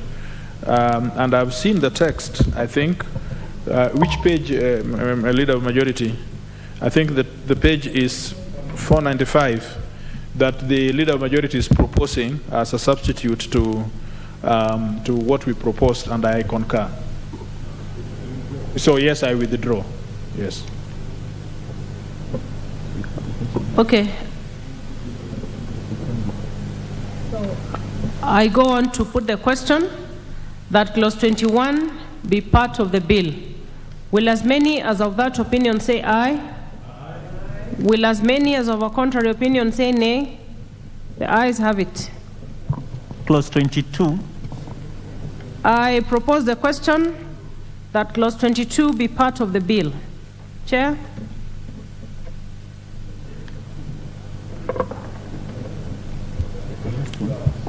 Uh, 22 has something to do with electoral disputes. I move that the that clause 22 be amended in the manner proposed in the order paper.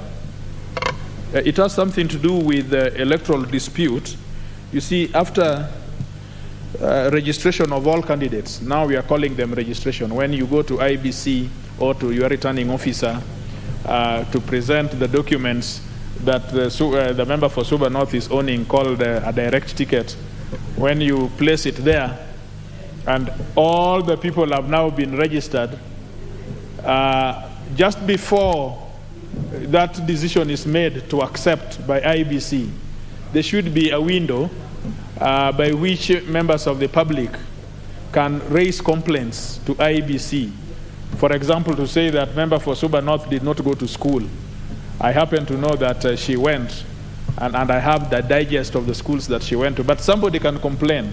And we are saying that that window should be around 72 hours, because from Suba to Nairobi, it takes you about 48 hours to be in Nairobi, and to exercise your rights properly, another 48 hours, so making 72 hours. So I propose.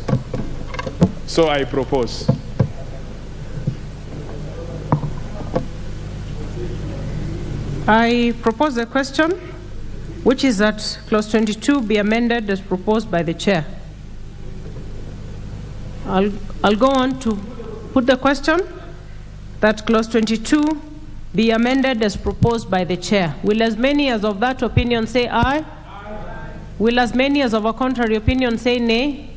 The ayes have it. I go on to put the question that clause 22 as amended be part of the bill. Will as many as of that opinion say aye? Aye. Will as many as of a contrary opinion say nay? The ayes have it. Clause 23. I propose a question that clause 23 be part of the bill. Where is the mover? Yeah, Honorable Duale is missing. So we will go on to put the question to have this clause be part of the bill. I go on to put the question that clause 23 be part of the bill. Will as many as of that opinion say aye? Aye. Will as many as of a contrary opinion say nay? The ayes have it. New clauses, new clause 19A.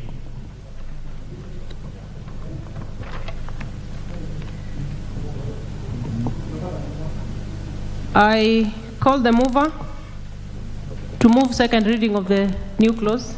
Madam Speaker, I wish to move, me to propose that new clause 19A be read a second time. This is a very simple thing, just makes common sense that when the commission has collected all the names of independents and people in political parties, everybody who is going to contest, then they would have to, the commission would have to do one gazette for everybody.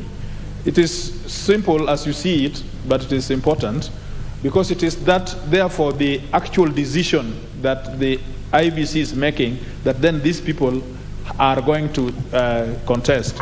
Meaning that election petition begins from here. This document, this gazette itself can form a subject of an election petition that so and so Honorable Sankok, who was in that gazette notice, should not have been. Of course, it will be the other way. And so I propose. I propose the question that new clause 19A be now read a second time. Honorable Sankok. As we agree on this, because it's a very straightforward amendment, but I'm wondering, supposing we have 300 independent contested for the member of parliament seat, and we have 1,000 independent for MCS, and each of them have to have a party symbol. Don't you think all the symbols that are available in the world will get finished? I'm just wondering, yeah?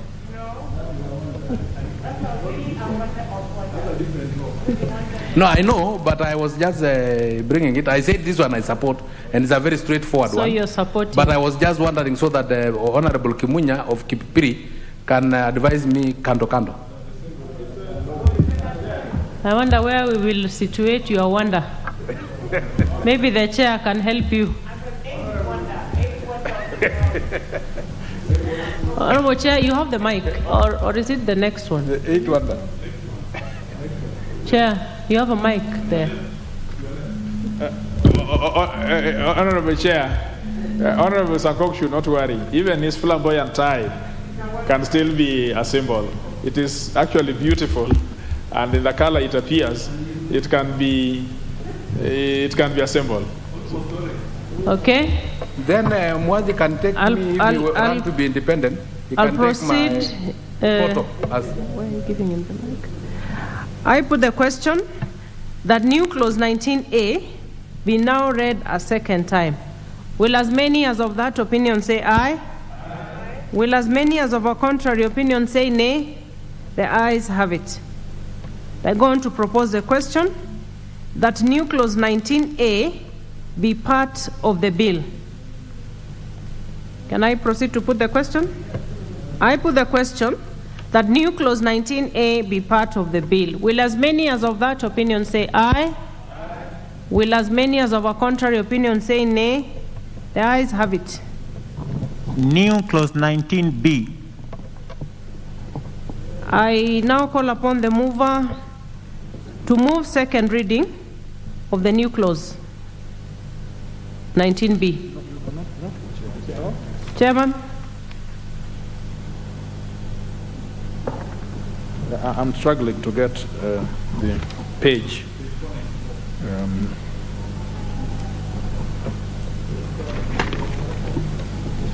Yes, that, Madam Speaker, I move that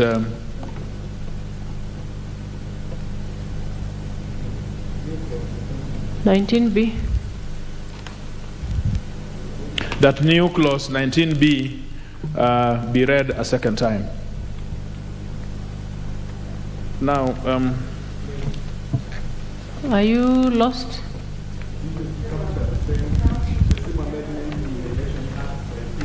oh yes. This is that the person shall not be nominated by a political party unless the person is on the date of submission of the party list registered voter in any of the wards. Yes, you see, this is now not Marega. This is now Kethi Kilonzo. That you need to be registered in that ward for you to be able to participate in that election or in the county. Before, you could be coming from Nairobi from a splashy hotel, from a splashy office, and then you are just registered in Nairobi, but you hear that there is a vacancy in Ikolomani or in Turkana County, and you run there and contest, and yet your registration, your vote is in Nairobi. Yes, for MCS, yes. Yes, absolutely. So this is what we are trying to regulate, so that they must come from that electoral area affected by that issue. We beg to approve. Honorable Millie? No, yeah, just hold on, Honorable Millie. I propose the question that the new clause 19B be now read a second time. Honorable Millie, you can now go. Chair, my understanding is that what the committee is seeking to address is the issue where when you are nominating the MCS to fill the 2/3 gender, if my understanding is right, the two genders rule, that then you don't get people from outside that area. Madam Chair, that would mean, for instance, that you have a person from Turkana nominated to serve in the County Assembly of Homa Bay.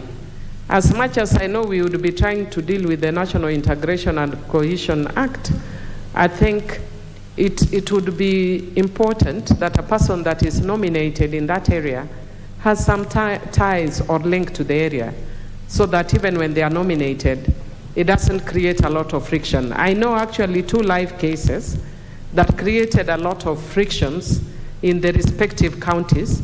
One, unfortunately, was concerning a friend of mine. But Honorable Millie, I don't think then the chair should clarify. It does not only apply to the 2/3, because we also have persons with disability and the youth. So you need to clarify. Yes, that. Chair. It doesn't. Thanks first for the clarification. But I'm giving that as an example, even if it has to do with persons with disability and whatever. Chair, there are enough persons with disability in those respective areas. So I don't think we should disenfranchise them. And also, it helps parties to reward people who have worked very hard for those parties in those areas. When you get a person who has not worked in that area for the party, it actually discourages people. So if it is in that area, there's a person with a disability from that area. If it is the 2/3, there are women and young people from that area who can also be nominated. So I actually support. Thank you. Leader of Majority. Yes, thank you. Thank you, Chair. For purposes of the record, the essence, indeed, I was supposed to bring this amendment, but we pushed it to the Chair. Yes, my apologies. But members will note that in committee today, we had 2 election bills. This bill we are considering now, which is bill number 3 of 2022, and bill number 41 of 2021. Now, bill number 41 was just this provision, this one single provision, which we passed in the second reading. And hence, when we discussed in House business, we figured out that rather than have the House passing two amendment bills to the same act and having 2 bills to be assented to or go to Senate, we take 1 bill. So by consolidating what had already been passed by the House. So basically what this is doing is we're now picking this amendment. When it's passed here, then it will collapse. We don't have to consider the other bill because it will already have been considered this and simplifies the work, and we only have 1 bill now moving, but with the provisions of both bills having been consolidated into 1 bill. So basically this is a fast-tracking exercise, and I'm glad that we had already passed it in the second reading anyway. So, and there was no amendment to it in the third reading, so we lifted it to now consolidate the elections amendment bill number 41 into number 3. Okay. Yes. I think that's a good clarification. Honorable Sankok. Thank you very much, Chair. And I support this one fully. And this is a very good amendment. Thank you very much, Majority Leader, though you pushed to the Chair, TJ Kajwang. Chair, this is an affirmative action top-up, which need to be for affirmative action groups. And it should actually be a breeding ground for future leaders. So if you are in Homa Bay and you are nominated in Lamu, how will we be able to breed you up so that you can contest an MCA seat in one of those wards after you have graduated, because it gives you an opportunity to profile yourself. It is like the affirmative action seats of the women representative, in which yourself you benefited. But after 2 terms, you are so honorable enough, and you said, today I will retire, I will leave this affirmative action slot that was given to me because it is a women representative position, so that another woman from Narok County can benefit from the same, so that they can also profile themselves. You have profiled yourself to even to the level of the speaker panel. You have profiled yourself, you actually almost became the governor of Narok, because you are so honorable enough to leave that for somebody. So for another woman in Narok County. So it is the same, it is a breeding ground. You cannot breed if you have an MCA with disability, or from the women gender, or from the minority tribes from Turkana being nominated in Mombasa. you are not assisting those persons, you are just giving a salary. So thank you very much, Honorable Speaker. I support 100%. Okay, Honorable Shamala. Thank you very much, Chair. I also rise to support this amendment, especially against the backdrop of the strengthening of political parties. In as much as we would like to have independents running, we want a situation in this country where we run on ideological basis and not for the convenience of just winning or at the whims of certain politicians. And I think that in where we are deliberate and state that the nominees for the members of county assemblies must come from a particular area, it further strengthens the political party and locks out abuses that can be meted out by the leadership of the party by choosing to pick people from anywhere when you have people on the ground in that particular area who have not necessarily run on an election ticket but have worked extremely hard for the party. So with those few remarks, Madam Chair, I do support. All right. I think Honorable Whip. Thank you, Madam Chair. Madam Chair, mine is just also to support. But basically, the background of this amendment is on the basis, Madam Chair, that everything is local. When we are nominating this group of persons, they are meant to represent interests which are local best. So we are curing a situation where, Madam Chair, we do not nominate somebody from outside a region, which is, in this case, the ward, from outside, who is not coming from the same area or jurisdiction, so that we cushion political parties, especially from the headquarters or the county regions, so that they don't just bring anybody down to represent the interests which are not theirs, Honorable Chair. Therefore, this is a good amendment, and I wish to support my Vice Chair. Thank you. I will proceed to put the question that clause 19B be now read a second time. Will as many as of that opinion say aye? Aye. Will as many as of a contrary opinion say nay? The ayes have it. I go on to propose a question that new clause 19B be part of the bill. And I'll proceed to put the question that new clause 19B be part of the bill. Will as many as of that opinion say aye? Aye. Will as many as of a contrary opinion say nay? The ayes have it. Clause 2. I propose the question that clause 2 be part of the bill. Chair? Madam Chair, I propose that the bill be, the clause 2 be amended as proposed in clause 2 in the order paper. Well, this is just to fortify the decision we have taken in clause 3 to bring in the word valid passport. It can only be if then that valid passport has been defined in clause 2. So it is in keeping to have more certainty and to clean up the process. Okay, I propose a question that clause 2 be amended as proposed by the chair. Can I go on to put the question? I go on to put the question, which is that clause 2 be amended as proposed by the chair. Will as many as of that opinion say aye? Will as many as of a contrary opinion say nay? The ayes have it. I put the final question that clause 2 as amended be part of the bill. Will as many as of that opinion say aye? Will as many as of a contrary opinion say nay? The ayes have it. Title. I propose the question that the title be the title of the bill. And I go on to put the question that the title be the title of the bill. Will as many as of that opinion say aye? Will as many as of a contrary opinion say nay? The ayes have it. Clause 1. I propose the question that clause 1 be part of the bill. Chair?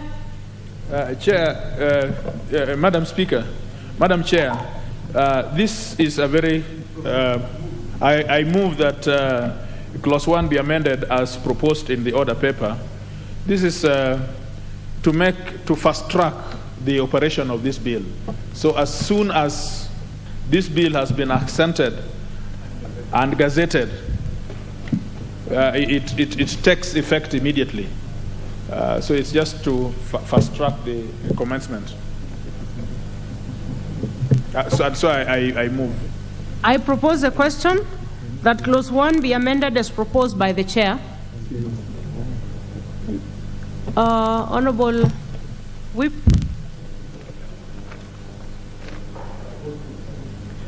I just wanted, Madam Chair, maybe a further clarification from my Vice Chair.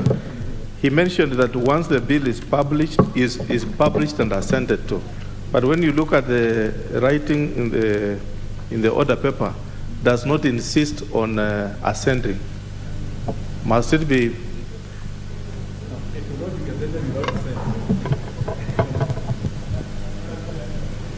Chair? In modern legislative practice, we don't put that because assent is upon, yes, the signature of His Excellency the President. But coming into force, you can postpone commencement of an act. You can postpone everything else if you do not specify how it is going to happen. So as soon as that publication is done, immediately, so that if, for example, the Senate were to pass this somewhere by May, we should have this act operational in the manner amended. Thank you. I will proceed to put the question, which is that clause 1 be amended as proposed by the chair. Will as many as of that opinion say aye? Will as many as of a contrary opinion say nay? The ayes have it. I put the final question that clause 1 as amended be part of the bill. Will as many as of that opinion say aye? Will as many as of a contrary opinion say nay? The ayes have it.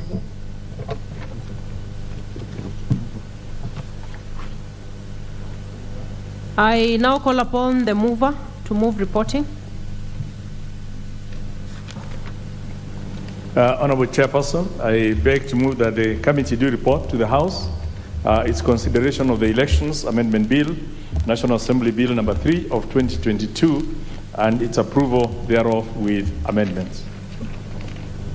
I go on to put the question for reporting, which is that the committee do report to the House its consideration of the Elections Amendment Bill, National Assembly Bill number 3 of 2022, and its approval thereof with amendments. Will as many as of that opinion say aye?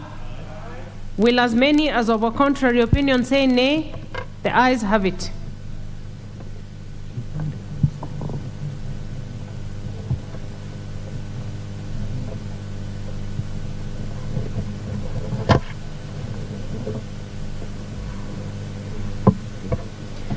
Now, honorable members, as explained by the Leader of Majority, having passed the amendment on clause 19B of the Elections Amendment Bill number 3 of 2022, automatically the Elections Amendment Bill 41 of 2021 falls. And it was well explained by the Leader of Majority. So we move to the next bill. We continue with committee. And now, members, we are in Committee of the Whole House on the Election Campaign Financing Amendment Bill, National Assembly Bill number 37 of 2021. Clauses 3, 4, 5, 6, 7, 8, 9, 10, 11, 12, 13, and 14.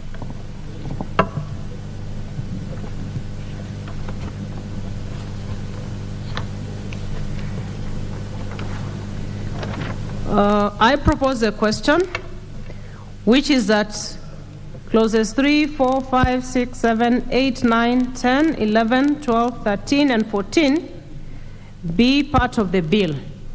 And I go on to put the question that the listed clauses be part of the bill. Will as many as of that opinion say aye? Will as many as of a contrary opinion say nay? The ayes have it. Clause 2. I propose the question that clause 2 be part of the bill. There is a proposed amendment by Honorable Oundo,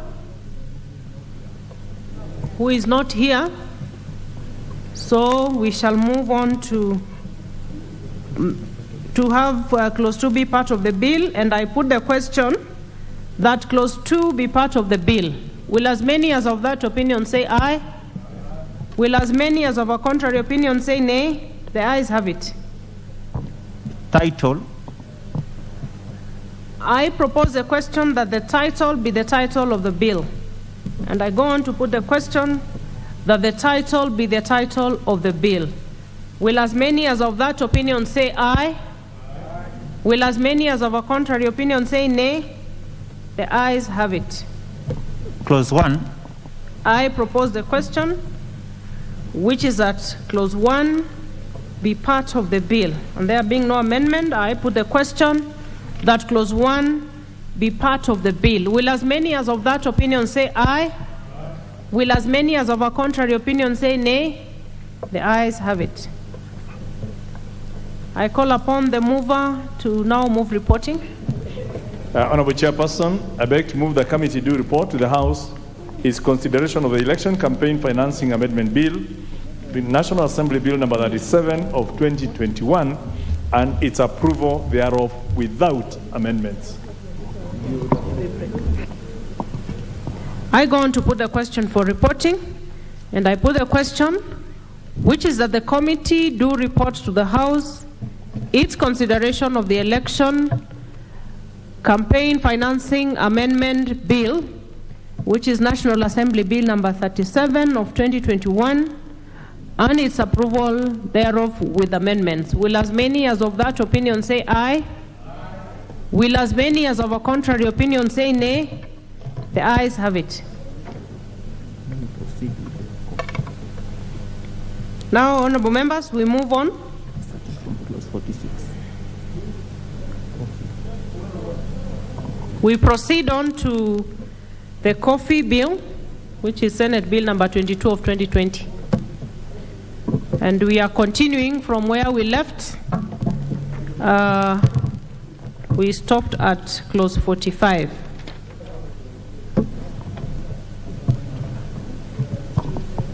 Clause 46.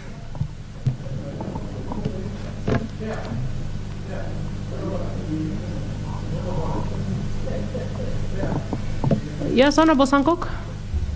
Chair, the coffee growing area, members of parliament like Najut Jomo, I think they are just somewhere. So the issue of quorum, we have to be assured.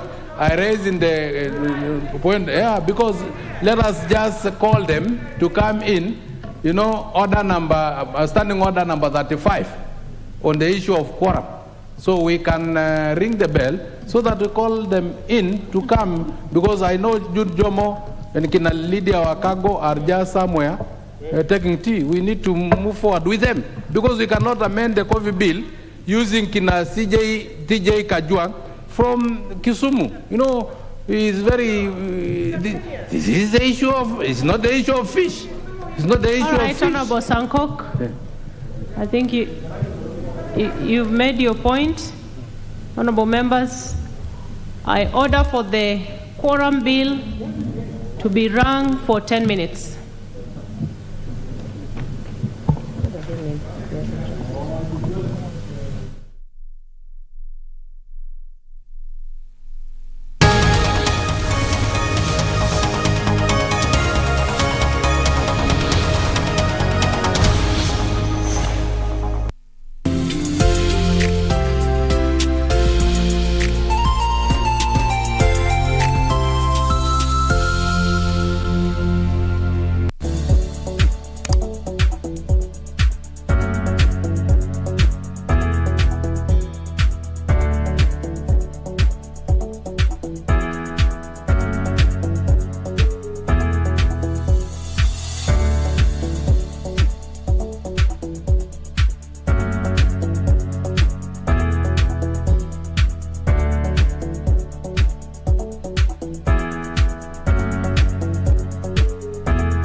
legendary run to Olympia Stadion in Berlin is now less crowded, with only 4 teams out of 64 still in contention. Something more outstanding is that all of the sides to have won the DFB Pokal over the last 29 years are already out this year. And Leverkusen are knocked out by a Bundesliga 2 side. In the first DFB Pokal semi-final, Hamburger SV will face Freiburg on Tuesday, the 19th of April 2022 at 9:45 p.m. While in the second semi-final, RB Leipzig will lock horns with Union Berlin on Wednesday, the 20th April 2022 at 9:45 p.m. Having braced the turbulent journey and buoyed up with the trophy inside, no team want to go down without a fight. You don't want to miss this adventurous football show, live and exclusive on KBC Channel 1. KBC Channel 1, your true sports partner.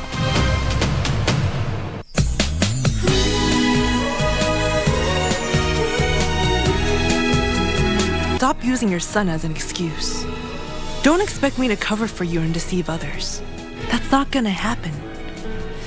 If the accusation is confirmed, the president will be the first one accountable. You've brought all of this upon yourself. It's no one else's fault. You deserve all of this. Sign the agreement now. I must destroy Jack's life completely to avenge the baby I lost. Wise Windsor's phone in your purse.